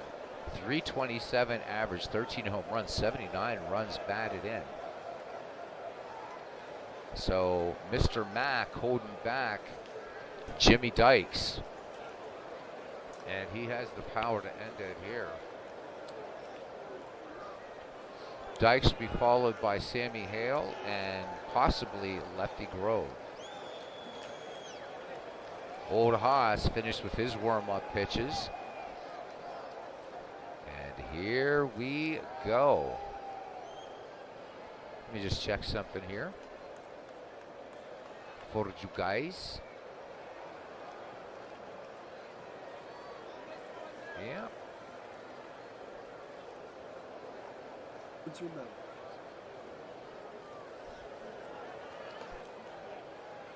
All right. Here we go. Deacon McGuire sets the target. Old Hoss Radbourn delivers to Jimmy Dykes. The 1-2. Dykes swings. This one popped high to left, coming down.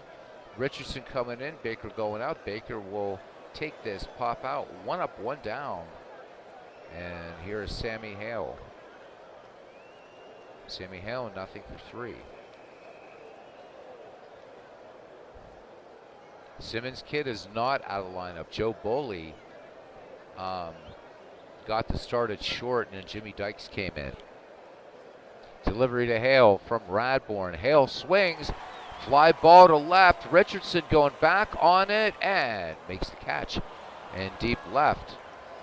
2 away, and here's Lefty Grove. We'll see what Mr. Mack is going to do. And it's Bud Morse hitting 0-7-4. Morse, chopper to first. Sisler has it, will take it to the bag himself. So maybe much to the relief of the Dublin Nuff says, Lefty Grove is out of the game. And we have Carol Yerkes now pitching for Philadelphia. Interesting choice. Mack not going to one of his big pitchers, but with home field advantage. Maybe wanting to wait. Of course, got to remember, Mack is treating this as a regular game. We know it's an all-star game.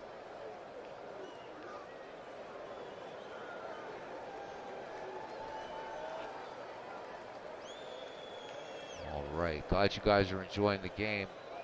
Tris Speaker, someone we haven't seen too much because we realized I can't manage my own team, so I didn't get to see my own star center fielder play a lot.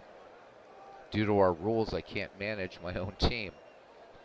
Tris Speaker, and due to the fact that I can see what's going on defense beforehand. 341, 4 home runs, 87 runs batted in. Carol Yerkes saying, this is a scary person here. Yerkes delivers now to Tris Speaker. Speaker hits this one up the middle. Max Bishop has it on to Jimmy Fox. Speaker is retired, out number 1. Hannes Wagner, 2 for 4, makes it through the entire game. Makes me happy.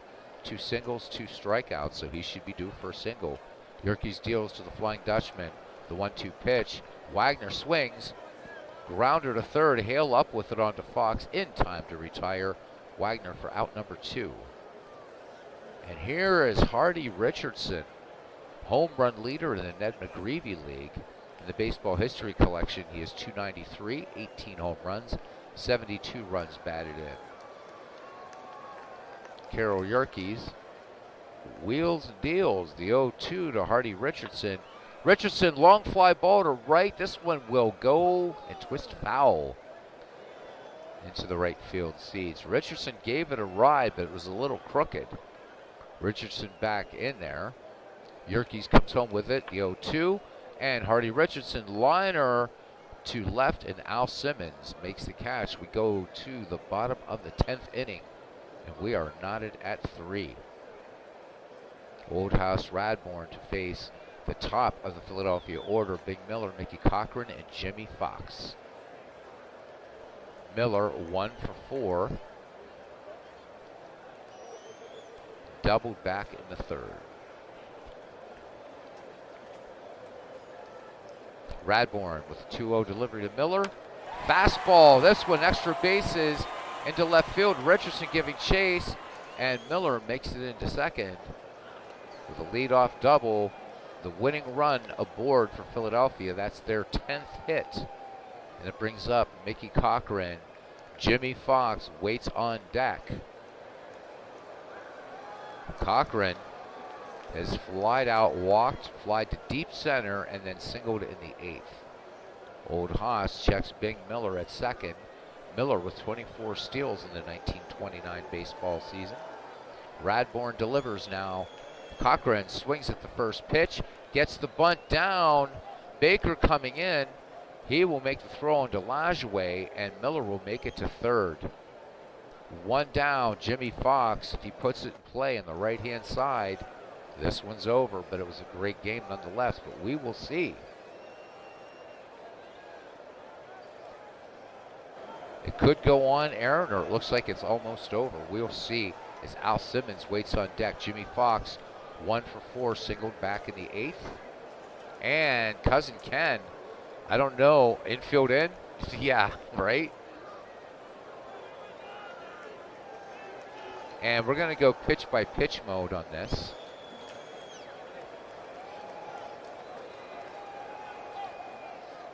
And unfortunately, there we go. Outfield in, infield in. Oh man, I would have played infield. I would have played outfield deep, but it doesn't matter. Yeah, I see what you're doing. All right, infield in, outfield in. Here we go. Yeah, because of the extra base hit. And you want to intentionally walk Jimmy Fox to get to Al Simmons. All right, you got it. And Fox is intentionally walked for Al Simmons, who has 4 hits today, including a solo homer and an RBI double and 2 singles. Same positioning for everybody, Cousin Ken? Or are you trying to set up for a double play? Yep, Fox is on. This is tough, man. This is tough.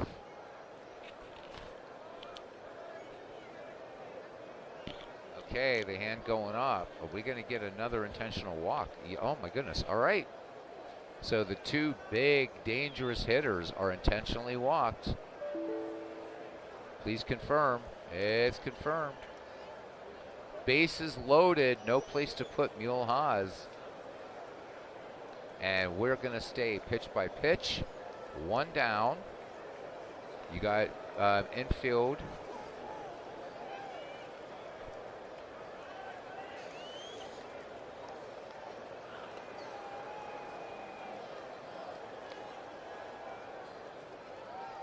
That's going to be normal.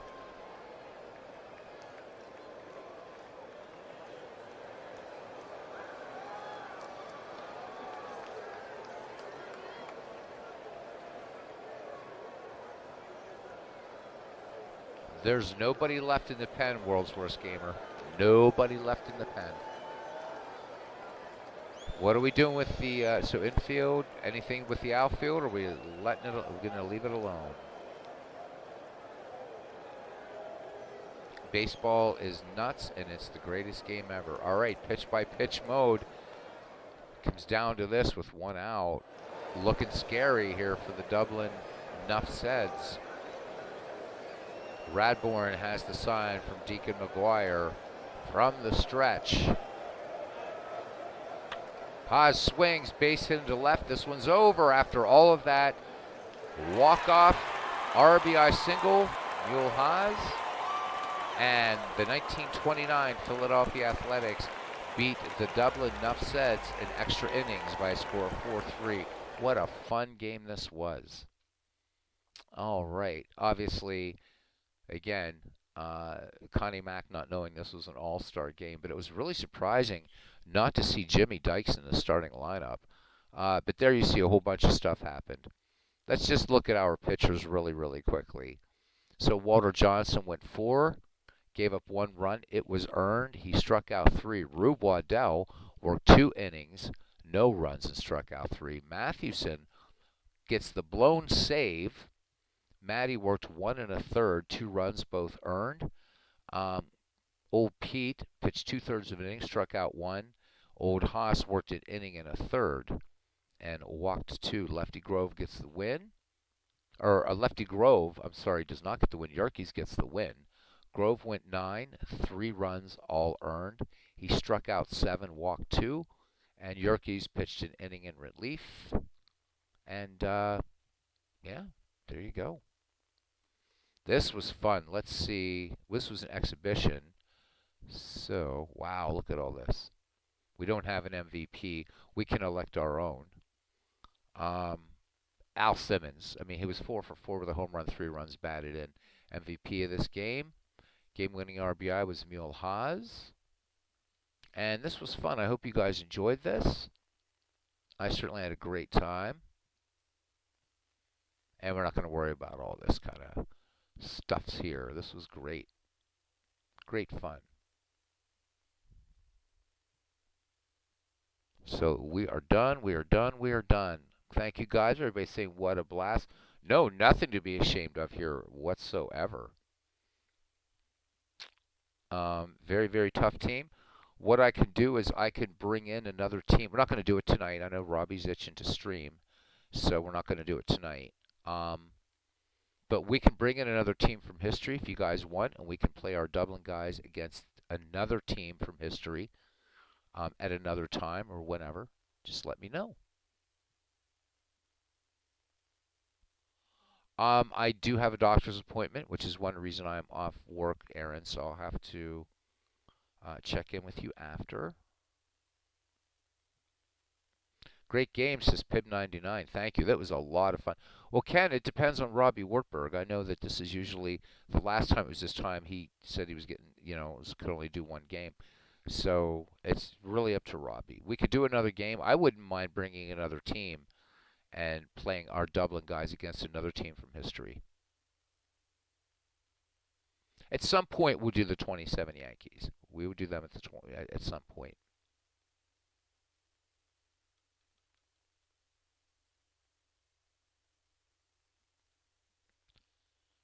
39 Yanks.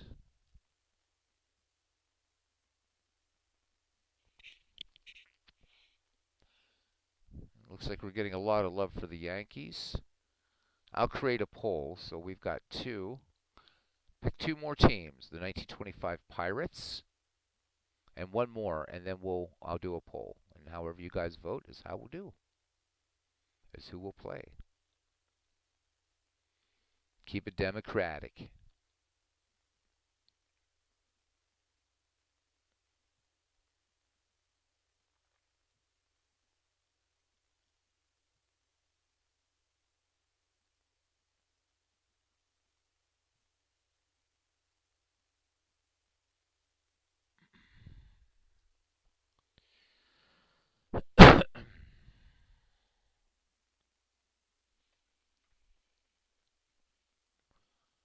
All right.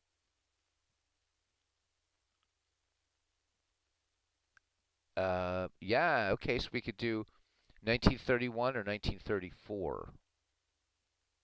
Your choice. I would lean toward the 1934 Cardinals. I'll do what I can, Aaron. Again, do want to get this done for you. So my work schedule's insane. All right. Let me do this.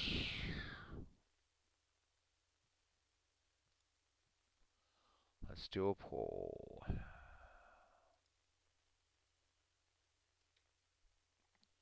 All right.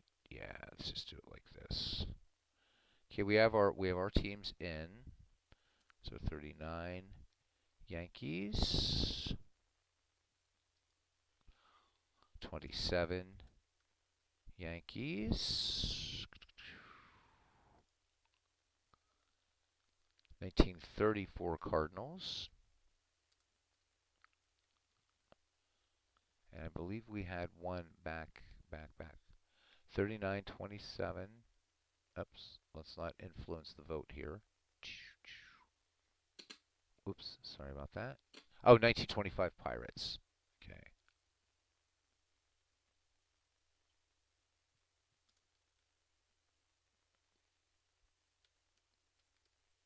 All right.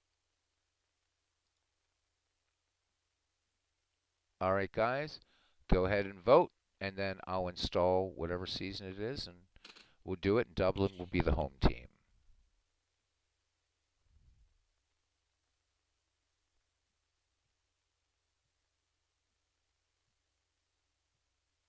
Okay, seeing the votes come in. We'll reset everything. Actually, everything should be fine because that was just an exhibition game. Give it a few minutes. I'm seeing some voting coming in. We just have 6 people in here, so this isn't going to take long.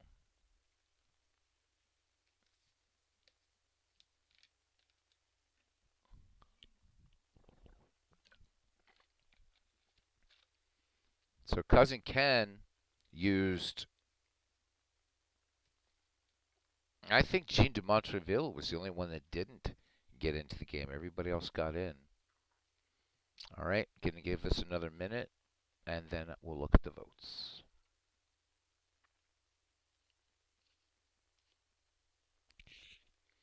Good job, Cousin Ken. You did a hell of a job managing. All right, let's look at it. The 1934 Cardinals win by 40%. The other three teams tied at 20. So, the 1934 Cardinals.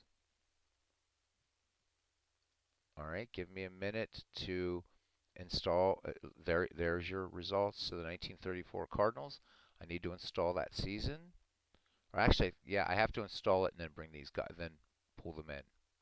So go ahead, speak amongst yourselves, and I'll install 1934, which is a nice pick because it's a season I love to mess with, and I don't need to show all the zips because.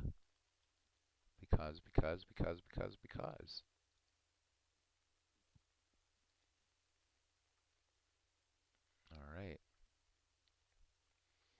So St. Louis that year was in a tight race against the New York Giants, finishing 2 games ahead of them. The Cardinals that year were 95 and 58. The Giants were 93 and 60. So it was at least a decent pennant race in the National League in 1934. The Cubs finished 38 games back. In the American League, the Yankees 7 back of the Tigers, and then Cleveland in third, 16 back. So really not any race at all in 1934. All right. So let's go back to our All-Star game. And let's go to, is this what we want to do? Yep, we want to do teams. And we want to import a team. And we want to go to 1934 and the Cardinals.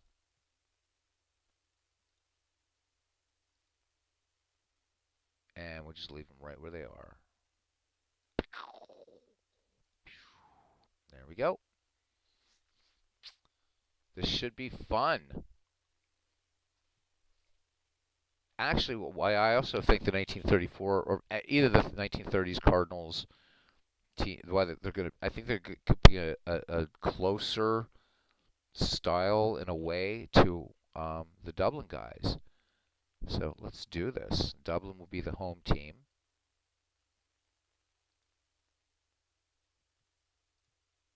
And Steve likes to play summer baseball, so we'll put this one about July 10th. Yeah? All right. We'll leave these both at human.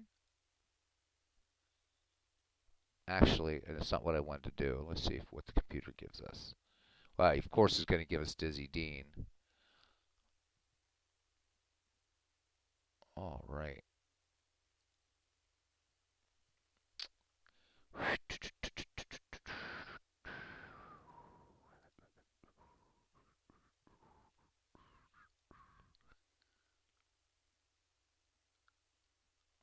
We could do another starter, however you guys want it.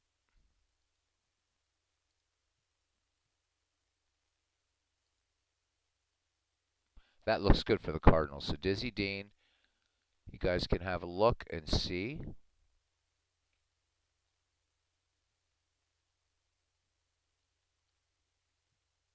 What I don't even know what park we're playing at here. It's certainly not Sportsman's, but it doesn't matter.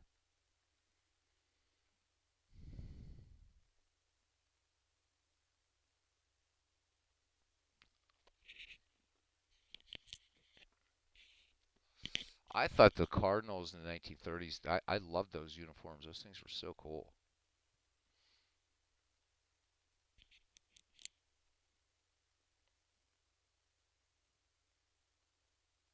Never heard of Power of Repper Collins? Yeah, take Goldhoss out of right field. Who do we want in the right field? That's we got Keeler and Kelly.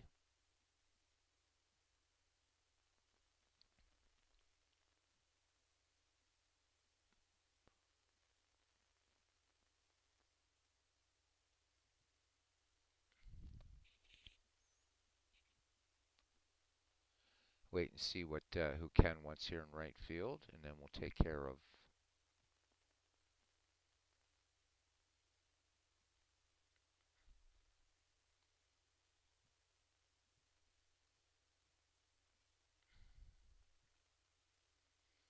Keeler didn't get the start last game. Maybe he should this time. I don't know.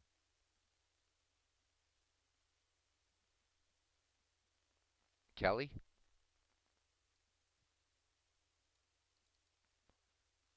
Kelly batting pretty far down the lineup. Now, World's Worst Gamer wants Sherry McGee out.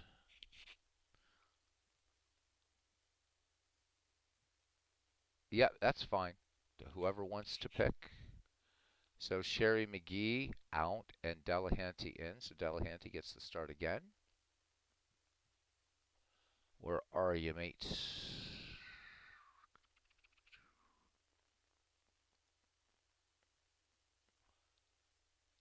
Where are you, Ed? We hardly knew you.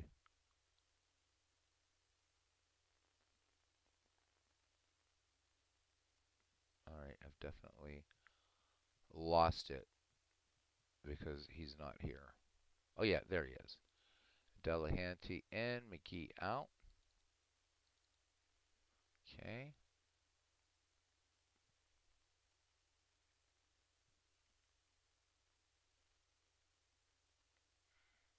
All right. We're gonna go with this then. It's 12-1. All right. Home run Baker with a 14-game hitting streak. How about that?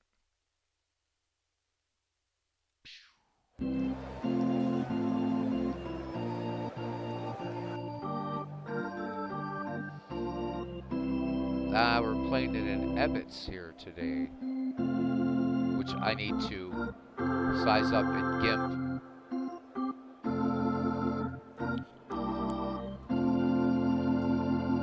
Dizzy Dean facing Walter Johnson. And surprisingly, today, a rather cool day for the time of year. On this July 10th, it is 79 degrees. Play ball. Let me just double check this ballpark display and we'll do it.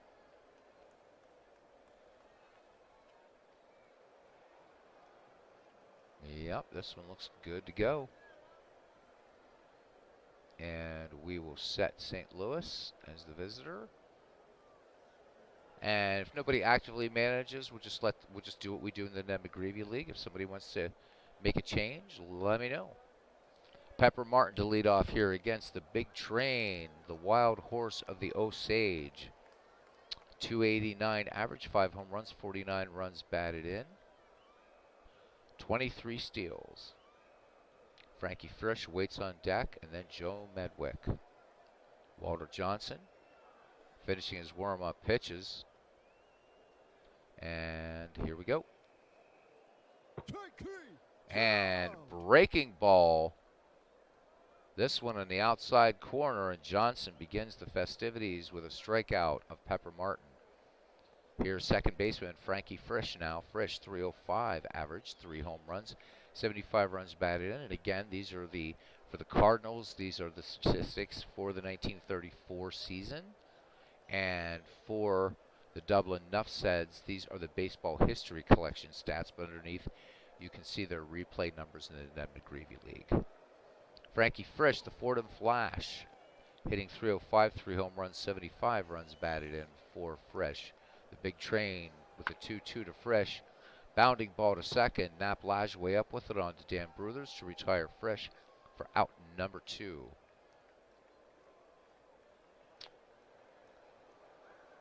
Ducky Joe Medwick, 319 hitter, 18 home runs, 106 runs batted in. Ripper Collins waits on deck. Collins, a switch hitter. Johnson with the 1-0 delivery to Medwick. Medwick swings, fly ball to left. This one has distance, but not enough. Delahanty makes the catch for the third out. Bottom of the first, St. Louis nothing, and Nuffseds coming to bat. Hannes Wagner will lead it off here. Wagner having a good game in the first game of our twin bill. And good old Ebbets. I'm going to fix it up a bit in GIMP, which is it's like Adobe Photoshop. Pretty cool stuff. So I'm going to use it to make, when as I'm working on the all-time World Baseball Classic, I'm going to be making logos for each team. So decided to get back into some serious graphic work. The Flying Dutchman to face Old Diz. Dizzy Dean hitting .266, 30 wins, 7 losses in 1934 with 7 saves, 311 and 2/3 innings pitched, 75 walks, 195 strikeouts. Dizzy Dean once famously said that if he had Josh Gibson and Satch Paige, they could win the whole league by July and they could all go fishing until World Series time. Dean now works to Hannes Wagner, the 2-1 to the Flying Dutchman. Wagner fouls this one on the left side, and giving chase is Pepper Martin, and this one is going to make the stands. That's a nice park. This Ebbets is pretty nice.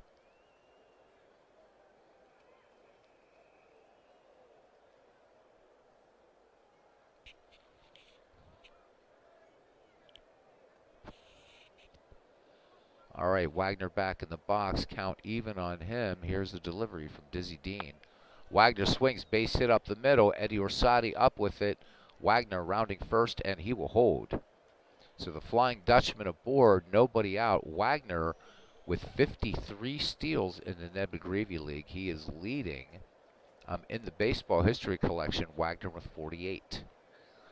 Here is the Gray Eagle, Tris Speaker, hitting .341, 4 home runs, 87 runs batted in for Speaker.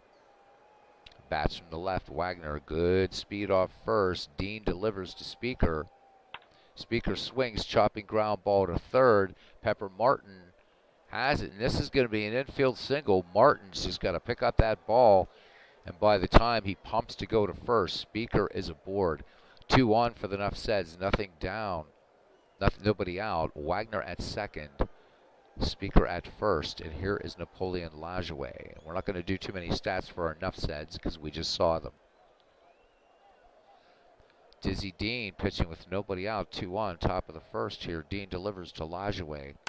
Lajoie swings, fly ball to right. This one back toward the gem sign. Jack Rothrock has it. Wagner tagging. Rothrock's throw. Wagner going for third, and the dust and the tag. And Wagner is safe ahead of the Martin tag. Tris Speaker makes it to second. 2 in scoring position for the Dublin Nuffseds. 1 down for Big Dan Bruthers, the first baseman. Bats from the left. Dizzy Dean from the stretch, the 2-0 to Bruthers. Bruthers swings, chopper to short. Oh, and the runner was hit. Got a piece of Tris Speaker. Speaker is out, 2 down. Rare play. Gotta love when those rare plays come up. So Tris Speaker is out, unable to jump out of the way of that ball. 2 away. Dan Bruthers at first. Wagner at third. Bruthers with 29 steals on the Ned McGreevy League. And here's Ed Delahanty. This is World's Worst Gamers pick to start. Dean from the stretch and the 1-0 delivery. Delahanty swings, fly ball to left.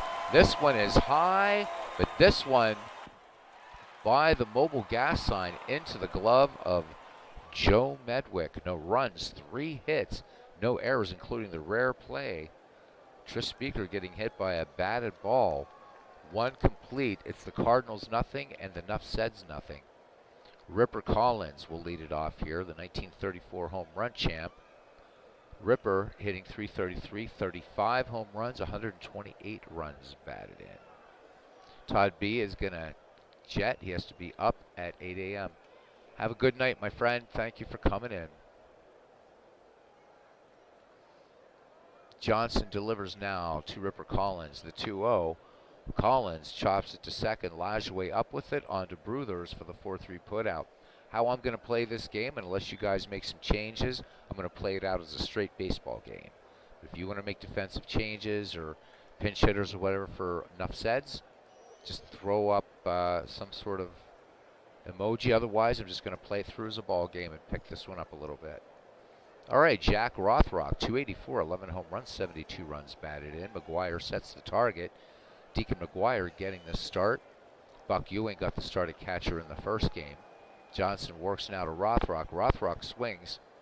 Ground ball to Wagner. Wagner taking it on the hop onto Dan Bruthers in plenty of time to retire the St. Louis right fielder. 2 down.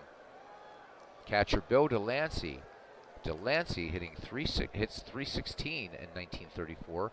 13 home runs, 40 runs batted in for Delancey. McGuire sets the target. The big train with the 2-1 delivery. Delancey swings. This one a liner foul, and this one is going to make the seats as King Kelly gives chase. Count even as Delancey steps back in the box. Johnson's delivery. Chopper to third. Grady up with it. Throw across the diamond. Delancey booking down the line. And they do get Bill Delancey by a step. No runs, no hits, no errors. Bottom of the second, and we are scoreless. Mike Grady getting the start at third. He'll be followed by Deacon McGuire and King Kelly. Johnson pitching both ends of this little all-star game thing we got going on. Grady hitting .301, 4 home runs, 44 runs batted in. Dean works home to him the 3-1. Grady lays off and draws the walk from Diz. So Mike Grady aboard at first. Let's look at his numbers. 11 steals in the baseball history collection, just 1 in the McGreevy League. Deacon McGuire here now. We don't see a lot of Deacon, so we'll say his stats. .309, 3 home runs, 54 runs batted in. Deacon McGuire representing the St. Louis Wolves here along with G. de Montreville. Dizzy Dean delivers the 1-2 to McGuire. McGuire swings, fly ball to left. Medwick back on it and makes the putout. Grady gets back to first as Medwick gets the ball back into Leo the Lip to Rocher. 1 away here from Michael King Kelly. Old Diz checks Grady at first. He throws over Grady back ahead of Ripper Collins' tag. Dean comes home with it, the 2-2 pitch. And Kelly cuts and misses, 2 down. So Diz picking up his first strikeout to go along with the free pass. And here's Walter Johnson, as we said in our last game, a good hitting pitcher. Dean comes home, throws over again. Grady back. Dean with a 2-0 delivery. Johnson swings, popped behind the plate. Bill Delancey should have plenty of room here at Ebbets, and he does. Ebbets hosting this second game of the All-Star with a different team. Gotta love it. No runs, no hits, no errors. We've played 2, no score. Dublin with 3 hits in the game. Eddie Orsatti, the center fielder, leads it off, followed by Leo DeRocher and Dizzy Dean. Orsatti hit an even 300 in 1934 with 31 runs batted in. Walter Johnson with a strikeout. Chopper by Orsatti to Wagner, who makes a great play, stretching out up and over to Bruthers. So Hannes Wagner showing why he's the greatest shortstop in history. 1 down. Wagner representing Arsenal. Leo the Lip hitting .263 home runs, 70 runs batted in 1934. McGuire sets the target. And the big train. Comebacker to the mound. Johnson up with it over to Bruthers for the 1-3 putout to retire DeRocher. Second out of the inning. And here's Diz. Dizzy Dean, also a pretty good hitting pitcher. In 1934, hit .246, 2 home runs, 9 ribbies for him. Johnson delivers to Dean, the 1-0. Dean swings, and this one's the Hannes Wagner show. And the 6-3 putout will end the Cardinal third. No, it is an error. Bad throw, and Dean ends up at second. That one looked to be, it should have been the easy 6-3 putout. Wagner with the error, 2 down. Dean in scoring position. Pepper Martin back at the top of the order, struck out against Johnson in the first. The only strikeout. Johnson, payoff pitch to Martin. Martin lays off. 2 Cardinals aboard, 2 down for Frankie Frisch. Frisch grounded to second last time up. The big train lets it go. The 0-1 delivery to Frisch. Frisch swings, bounding ball to third. Grady up with it quickly across the diamond to Bruthers to retire Frankie Frisch. Bottom of the third, no score. Back at the top of the order for the Nuffseds, Hannes Wagner, Tris Speaker, and Napoleon Lajoie. Wagner singled back in the first. Old Diz with a strikeout and a walk. The 3-2 to the Flying Dutchman, and Wagner, good eye up there at the dish, lays off the Dean fastball and draws the walk. So Wagner aboard. Tris Speaker is 1 for 1. Infield single. Wagner, again, 53 steals in the season. No manager tendency set up, so Wagner may or may not steal here. Probably not. We'll see. Dean with the 3-1. Runner does not go. Speaker lays off. 2 aboard. Nobody out. Wagner at second. Speaker at first. Napoleon Lajoie. Sacrifice back in the first. Dean's delivery to Lajoie. First pitch. Bunt. Dean has it. He will go to first to retire Lajoie.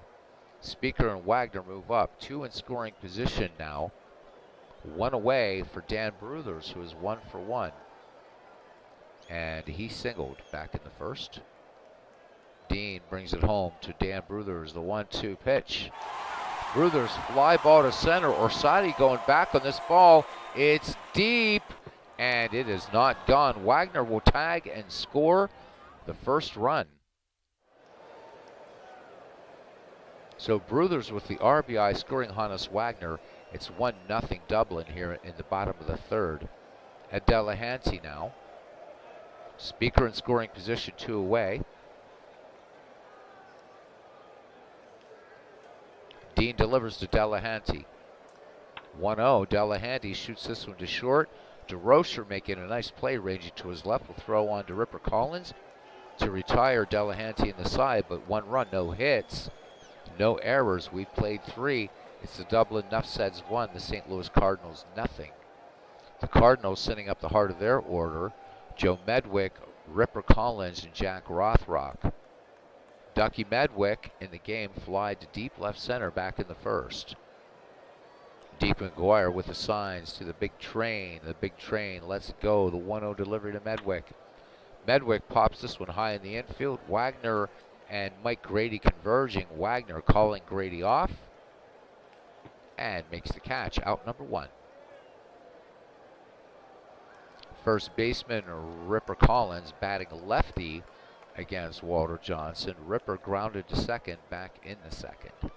McGuire sets the target, and Johnson wheels and deals the 0-1. This one fouled back. McGuire going back toward the backstop, and this ball gets into the stands, out of play. 0-2 pitch now coming to Ripper Collins, and this one lined right to Mike Grady at third. 2 down. Johnson getting some great defensive support in this game. And that's what we'll say at this point. Jack Rothrock, 0 for 1, grounded to short. Lefty waits for the big train to fire it in. Here comes the Express, the 1-0. Comebacker Johnson coming off the left of the mound and makes the quick snap onto Dan Bruthers to retire the side. We go to the bottom of the fourth. It's the Dublin Nuffseds 1, the 1934 St. Louis Cardinals 0. Due up, the number 6, 7, and 8 hitters for the Dublin Nuffseds, Mike Grady, Deacon McGuire, and King Kelly. Grady walked back in the second. Dizzy Dean has a strikeout and 3 walks, and this is a little bunt. Pepper Martin comes in on it and again has to eat it up. So Grady has himself an infield hit. That's number 4 for Dublin. Big train is bringing it, says Cousin Ken Castro. Deacon McGuire now, 0 for 1, fly to deep left. Grady with some speed at first, 11 in the BHC and 1 in the McGreevy League. Good lead by Grady with nobody out. Dizzy Dean delivers to McGuire, the 1-1. McGuire swings, fly ball to left. Medwick going back on the ball, and once again, near the mobile gas side, makes the catch.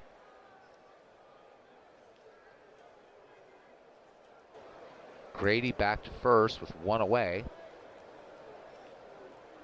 Later on, this mobile gas, you can see the red Pegasus. This would be replaced by the brass rail. The Abe Stark sign already here at this time. Not sure what year this is representing, but you don't have the big beer sign isn't here yet in Ebbets. So I'm guessing maybe probably what, early 1940s for this particular rendering of Ebbets Field. Kelly is nothing for one, struck out in the second. Grady at first, one down. Dean's throw over. Grady back in ahead of the Collins tag. Dean once again wise and fires the 1-0 fastball, chopped to third. Pepper Martin up with it. Martin will go to Frisch. Frisch on to Collins for the 5-4-3 double play to end the inning. 4 in the books. We are it's Dublin 1, St. Louis nothing. The Cardinals will send up Bill Delancey, Eddie Orsatti, and Leo the Lip DeRocha. The big train with a strikeout and a walk. And getting these Cardinals to hit them where they are. Johnson brings it home. The 1-0 delivery. Delancey swings. Fly ball to right center. Speaker running a long way and robs Delancey of the Abe Stark hit it here, win a suit, one away. Orsatti last time grounded to short. Johnson brings it home, the 1-2 to Orsatti. Orsatti's big rip and a miss. Walter Johnson picking up strikeout number 2. Leo the Lip DeRocher now with 2 away. Grounded out to Johnson his last time up. Walter brings it, the 1-0. DeRocher swings. Liner down the left field line, and what a great play by Delahanty in left, making the diving catch right off the foul line. Here's Walter Johnson now.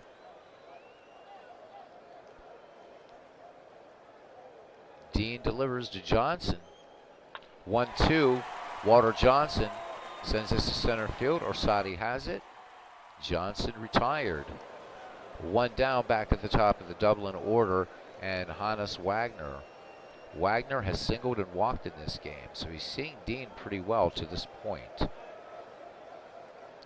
Temperature just getting up to about 80 degrees, calm winds, so comfortable day here in Flatbush. Dean delivers. The 2-0 to Wagner. Wagner chopper to third. Martin up with it, and plenty of time to Collins to retire Wagner for out number 2. Speaker 1 for 1. He singled and walked also. Dean fires it in. The 2-1 to Speaker. The fastball. Speaker sending this one routine to center field. Orsatti has it for the final out. Still 1-0 as we go to the top of the 6th inning. It's going to be Dizzy Dean, Pepper Martin, and Frankie Frisch for the 1934 Cardinals. 1-0 your score. This one playing out surprisingly close too.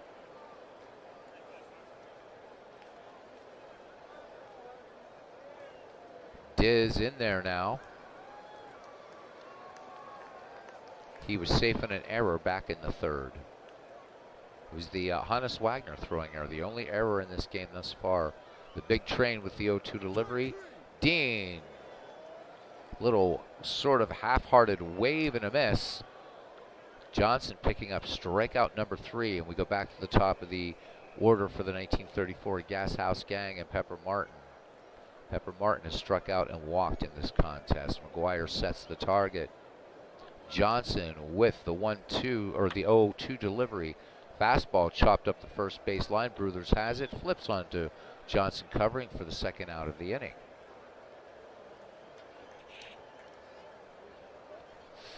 Four hits in this game thus far. And here's Frankie Frisch, who's 0 for 2. He has grounded out twice. The big train fires it into the Fordham Flash. The 1-0 delivery. Frisch swings, base hit up the middle. That will break up the no-hitter. Frisch making the turn at first. So St. Louis finally manages a hit off the big train.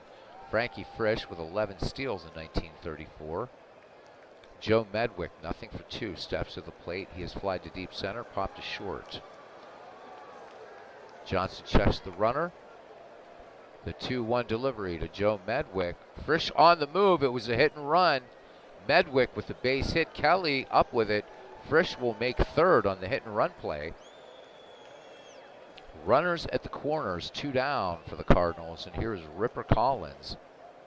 Swing of the bat here could do some damage from the 1934 home run champ. He grounded to second, lined third. From the stretch in the 0-1, Collins chopping ball to Wagner. Wagner will go to Bruthers, and Collins will be retired. The Cardinals threaten but do not score. No runs, 2 hits, no errors, 2 left on. Bottom of the 6th, it's the Dublin Nuffseds 1 and the 1934 Cardinals nothing. Got us a good ball game here. Napoleon Lajoie, Dan Bruthers, and Ed Delahanty stepping up. Again, as I said, I'm going to be leaving players in unless I get signaled otherwise. Delancey sets the target. Dean delivers the 1-2. Lajoie base hit up the middle past just under the glove of Frankie Frisch and Nap Lajoie. We are definitely competitive, Cousin Ken. So Lajoie aboard. Dan Bruthers is 1 for 1 in the game. His single back in the first, though, he hit Tris Speaker for an out, so we had a little rare play in the ball game. And then in the third, Bruthers sacrificed, scoring Hannes Wagner. Nobody out. Dean delivers to Bruthers. And there goes Lajoie, the throw down by Delancey, and they got Lajoie. So the caught stealing, 1 down. A lot of fans here from the Dublin Nuffseds going forward in time, playing this part of an all-star game in Ebbets Field in 1934. Dan Bruthers is 1 for 1. Back in the box, as we said. Caught stealing. Lajoie. Bruthers swings, base hit to right. That caught stealing hurts. That could have easily been the second Dublin run of the game, but Bruthers aboard. Bruthers with 30 steals in the collection and 29 in the Ned McGreevy League. For Ed Delahanty, who's nothing for 2. Bruthers, good leadoff first. Dizzy Dean delivers. There goes Bruthers. Delancey throws down, and he's going to get Bruthers 2 caught stealing in the inning. 2 away. Delahanty back in the box in the 1-0. So Delancey gunning him down here for the Cardinals. Fly ball to right. Rothrock ranging to his right. Makes the catch. No runs, 2 hits, no errors. 2 caught stealing. We go to the 7th. This game really flying along. It's 1-0 Dublin.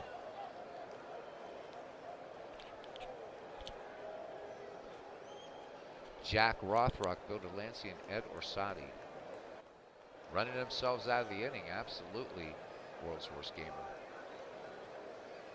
Johnson works now to Rothrock, the 0-2. Jack Rothrock.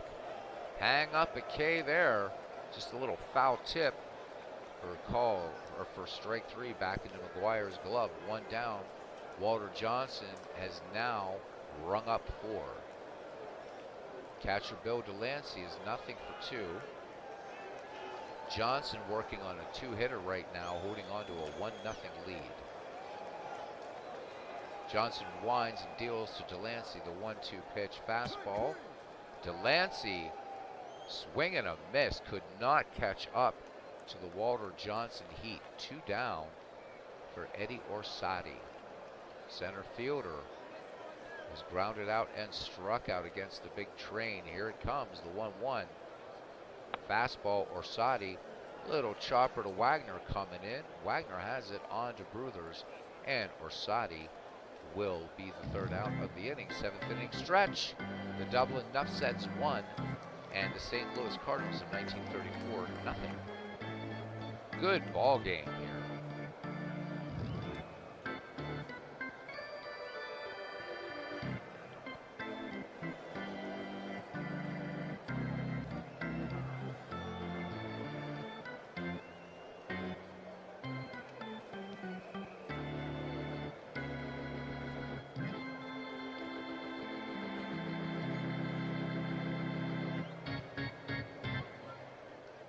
right, so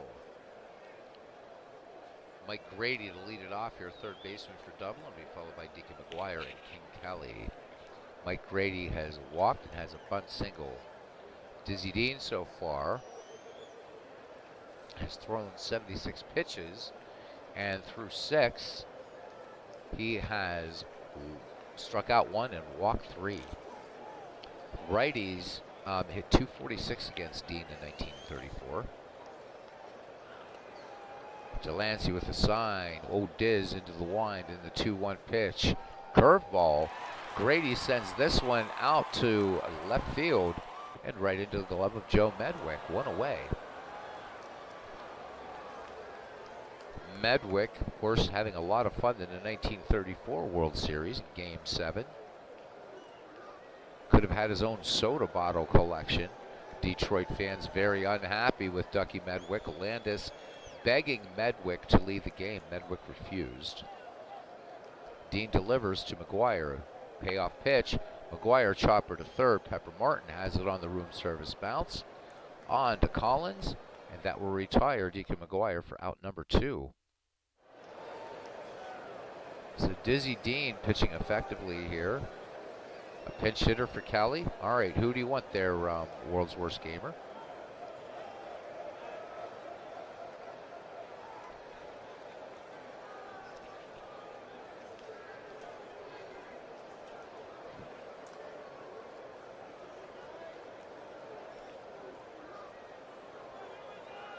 Willie Keeler. All right.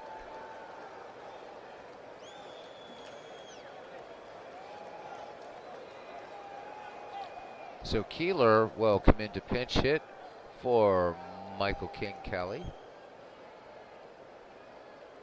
Willie Keeler in the baseball history collection. 374 average with 68 runs batted in, 43 steals in the Ned McGreevy League, 50 steals for him. Bases empty, 2 down. Dean delivers to Wee Willie, the 1-1 pitch. Keeler slaps this one to Frisch. Frisch taking it from the outfield grass onto Collins for the 4-3 putout. We go to the 8th. The score remains 1-0. Dublin over St. Louis. Leo DeRocher, Dizzy Dean, and Pepper Martin due up. Walter Johnson with 5 strikeouts and a walk through 7 innings of work. DeRocher, 0-for-2 in the contest. Johnson works now, the 1-1 pitch. And this one grounded to Wagner. Wagner moving long to his left, almost to second base for the 6-3 putout. 1 away. Old Diz now 0-for-2. He's safe in a throwing error in the 3rd and struck out in the 6th. McGuire sets the target, the big train, with the 0-1 delivery to his mound opponent. High pop up on the infield. This one could bring rain here at Ebbets as Wagner drifts back and makes the catch.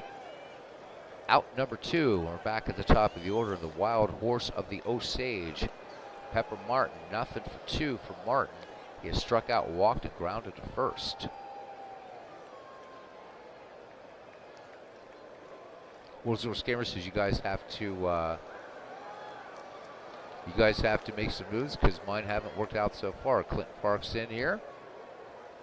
Hell of a game. It looks like absolutely the first game against the Athletics. The Dublin Nuffseds lost it in extras, Clinton, 4-3, but it was a fine ball game. Cousin Ken Castro managing in that one and used every player but one. So it was a lot of fun. Johnson's delivery now to Pepper Martin with 2 down. Lap Lajoie has it for the textbook 4-3. Lajoie, though, had to rush it a little bit. Martin has some speed. We go to the bottom of the 8th.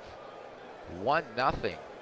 Can Dublin pull off a 1-0 victory against the World Series champion of 1934, St. Louis Cardinals?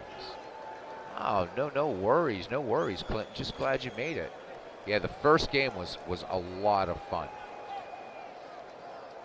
All right, Diz to face Walter Johnson, Hannes Wagner, and Tris Speaker. Dizzy Dean into his motion. The 1-2 to Johnson. Johnson swings. And that is a late called third strike. Walter Johnson, only the second strikeout for Dizzy Dean. Back at the top of the order for the Flying Dutchman. Wagner singled, walked, and grounded out. Dean delivers the 1-2 pitch to Wagner. Wagner swings, fly ball. This one high, this one deep, but not enough distance. Orsatti has it at the wall. 2 away. Wagner put a charge into that ball, but just got under it a tad. Speaker nothing for 2.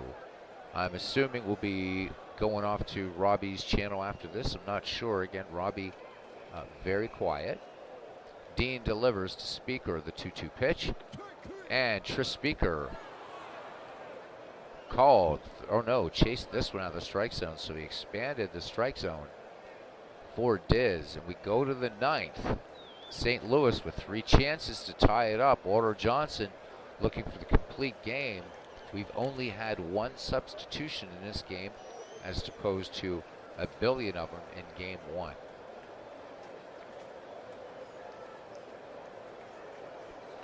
Robbie winning a night off. Okay, that's cool. Still, we'll be done after this. So thanks, guys, for coming in. It was fun. Appreciate you. After the Ned McGreevy League is done and we do the World Series, I'm going to be doing a little less. I'm going to be cutting down the number of broadcasts for a little bit. We'll still be doing some, but not as many. We're going to cut back for a little while. So, but hang in there. We still have a little bit of time to go with McGreevy and a couple other things. So we're not going anywhere just yet, but we're going to give the channel a little tiny bit of a rest. Maybe just do 2 games a week or something like that. All right, Frank Frisch, 1 for 3.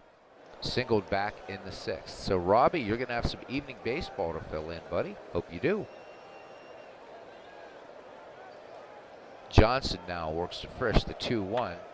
Frisch chops this one to third. Grady up with it. The long throw across the diamond. Frisch with speed, but Grady with a nice hard peg to retire the Fordham Flash. 1 down. Dublin 2 outs away from a victory here. Ducky Medwick is 1 for 3. Singled back in the 6th. The big train looking for a complete game shutout. Here it comes. The 1-1. Medwick, high fly ball to Tris Speaker. Speaker coming in into his left. 2 down. It's up to Ripper Collins. So a little bit of baseball drama here. Dublin Nuffsets up 1-0. And here is the home run champ. 1934 Ripper Collins, who's grounded out twice, line to third. Oh, no, it has nothing to do with being with anybody. I'm going to take some time off from doing this, or lessening the time I'm doing it, I should say. The delivery now to Ripper Collins, the 1-2. This game is over. Walter Johnson ends it on a strikeout, and the Dublin Nuffseds get the win 1-0 against the 1934 Gas House Gang. This was fun too. Not as nail biting in one way, but just a good old pitcher's duel. Can't take anything away from old Diz. Just 1 run scored way back in the 3rd. So there we go. And we'll come back and maybe do another Ned McGreevy type thing. We don't really even have an MVP for this game. So the game-winning RBI goes to Dan Bruthers. We will give him the MVP. Let's look at our pitching line really quickly, and then we're done. Walter Johnson went 9 and walked 1 and struck out 6. Diz, 1 earned run. He walked 3 and struck out 3. So Johnson definitely sharper, but Dizzy pitching a fine game as well, and that does it. All right. Way to go, Walter. He is just that good. Hell of a second game. Good old fashioned pitchers. Yeah, Robbie. I'll be. This is good. I mean, this is going to be when the McGreevy League's over. I'm going to really, really just take some time away. I've got some other projects that I want to do. Still be doing a couple games a week, but I do want to start my other YouTube channel. So that's the other reason as well, because I don't want to burn out on this. I love baseball. I don't want to burn out, so I want to do some other stuff that I don't want to do on this channel. So um, music, Diablo 4, and stuff like. Well, Diablo 4 will be a little later, but yeah, I want to play some Grim Dawn. I want to get back to Warhammer Inquisitor Martyr. Just some other stuff like that I want to do, and then non-gaming music and some astronomy stuff, some other things. So there you go. Music and music theory. All right, Clinton. I will definitely. Yeah, I don't want to, 'cause I'm starting to burn out a little bit from this, and yeah, not burning out from talking to you guys. I'm fine, like just being here chatting baseball. 'Cause I love it. I love it. I love it. So St. Louis Cardinals are eliminated. I don't know why. Oh, because it's bringing in where they were, whatever. Anyhow, thank you guys. I appreciate it. There we go. No, it's not that I'm going to burn out on baseball, Robbie. I just there's other things that I want to do on YouTube, and doing some other stuff. So I want to try to devote some time and do another YouTube channel, getting you back into sleight of hand magic, working on that, working on my not only my own music practicing, but working on a possible thing for teaching music theory, which means doing an ebook. So I've got to create videos that you guys won't see, but there'll be videos for on music theory to teach people melodic and harmonic theory in music for any instrument, but especially for polyphonic instruments, teaching scales, modes, progressions, modulations, all that good stuff. And the occasional, once I get some mods, then we'll start getting a little bit more, sort of controversial. We're actually going to even get into religion. Um, so that's going to be fun. It's not going to be a channel that I'm going to be telling anybody about. If you find it, you'll certainly be welcome in. All right. Sofia Vergara. Yeah.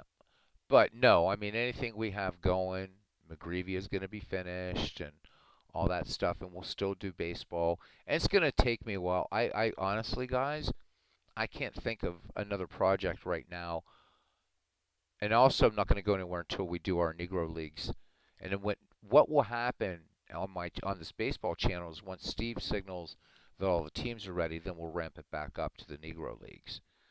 But till I set up the all-time great World Baseball Classic, um, I don't really want to jump into another big project. So this is really a good time for me to launch the other channel, still do a couple baseball chats / games a week, have Aaron on here every once in a while, whoever wants to come on. I think it'd be a lot of fun. So, it's the world's worst gamer. I didn't know you're a musician. Cool. He says he misses music. It did good things for your life. Music is the greatest healer of them all. Music theory and trombone play.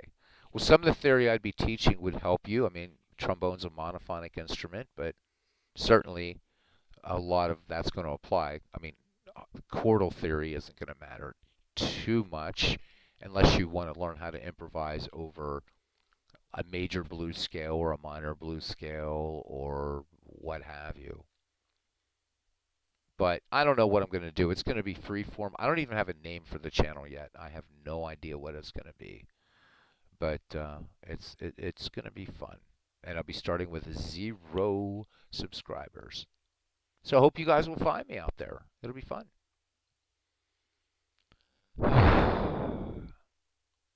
Yep, quality over quantity. And that's the other thing. I mean, I've been hitting this thing so hard. Channel was peaking for a while. Now again, it's leveled off, and I think it's a little bit, unlike guys like Al and Christopher who do other things in their channels. I strictly do baseball and strictly do older baseball. People are going to be fatigued by that as well. So it switches it up and it allows me to leave this channel devoted to baseball. So I appreciate you guys. We're not done yet, and it's not happening like right away. So tomorrow night we will return with a Ned McGreevy game as that is winding down that season. It looks like it's going to be Manchester and Cleveland in that World Series, but anything can happen as we go down the stretch. Hey, PQ River, you missed a doubleheader, but welcome in. He says he's too scattered to focus on one thing. That happens. Yes, I know, Robbie. So when are you going to officially announce the other season that you're going to do?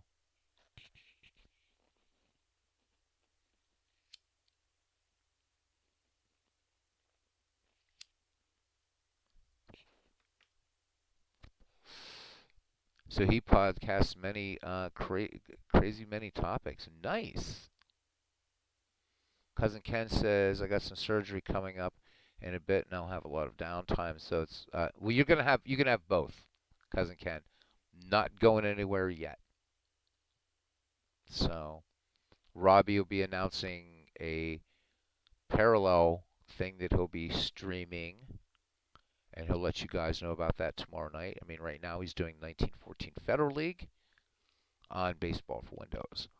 Um, when I can, I'm going to try to do daytime baseball for Windows for on days that I'm off. Tomorrow could very possibly be that, or I'm going to get together with Aaron Reed to try to get old time baseball running for him, or show him how to play Earl Weaver baseball. So I'm going to be old time baseball because uh, I don't have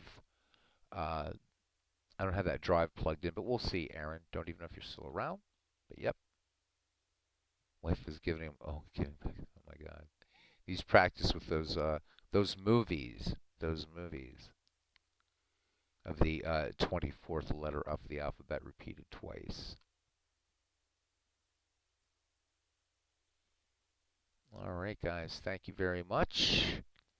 PQ Ribber, it was good to see you here again tonight. You missed two pretty good broadcasts, um, two good ball games. First one managed brilliantly by Ken Castro. Some gutsy moves. It was awesome. And then this one was just more of like a straight up ball game. Next time that we do this, we'll keep this going till the end of the Ned McGreevy League, and this will go away. But we'll do this a few more times. World's Worst Gamer thought pitting the Dublin Nuffseds against a modern team, so maybe we'll do that next time. We'll have to figure out how we define modern. I define modern as from 1894 on, but I know what World's Worst Gamer means. So we will see. We will see. We will see. All right. Thank you, my friend. He says, dream well. He'll be around. Cool, cool, cool. Should go with me and cousin to Cooperstown. Yeah. I definitely want to I want to get up there. Be hanging out with cousin Ken, doing the Saber thing, going to the Hall of Fame and library. Seeing if the library's hiring, by the way, why not? While I'm there. I never see job, pardon me, I haven't seen a job ad for the library of the Hall of Fame in ages. A friend of mine was hired there some years ago, but then his wife said, I'm preggy, and the Hall of Fame didn't pay enough for him to be able to raise a family in Cooperstown. You know, she didn't have really the kind of experience because you have the Fenimore Cooper Museum up there and the Farmers Museum or something, and so he had to turn down a job with the Hall of Fame library, and I would shelve books for them. As long as I could afford a little place to live, I would shelve books. So, did another Zoom Saber meeting tonight. Guy did a book on, oh man, on George Sisler. See, that's for your local chapter. I've got to see what, I think the closest chapter here might be Philly. I don't know, unless there's one in Lancaster. I have no idea who's around here. I know Robbie Wartburg is a member of Sabre. Don't know if he's been availing himself of that or not. I hope he does or will. So anyhow, guys, this is getting a bit long. We're at 2.5 hours, so we're going to call it. And thank you, thank you, thank you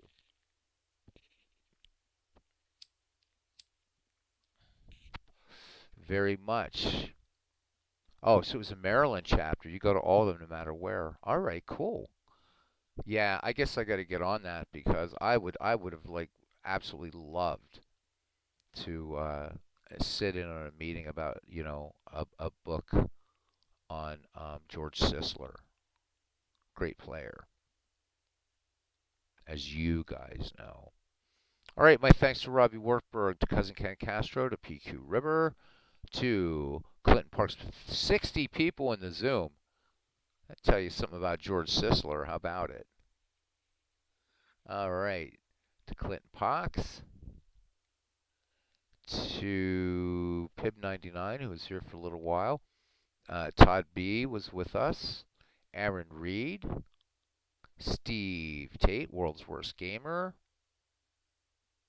We always say thank you to Midlife Crisis, of course. I would call my channel that, but I'm not having any crises and whatever. So, Legend Sports Universe paying a brief visit to us, and all we could get was back to Steve Tate saying pinch hit. So, I hope I didn't miss anybody. Thank you guys. It means a lot. The channel's not going to go away. We're finishing McGreevy. We got 2 World Series to finish, 1909 and 1929. We'll maybe do another All-Star game or two. And we have Ned McGreevy itself to finish up. Right before the final game of Ned McGreevy, if Robbie will do it, I hope he will, have Robbie come on for maybe a half hour or 15 minutes or something, talk about the results of the Ned McGreevy League and Diamond Mine Baseball.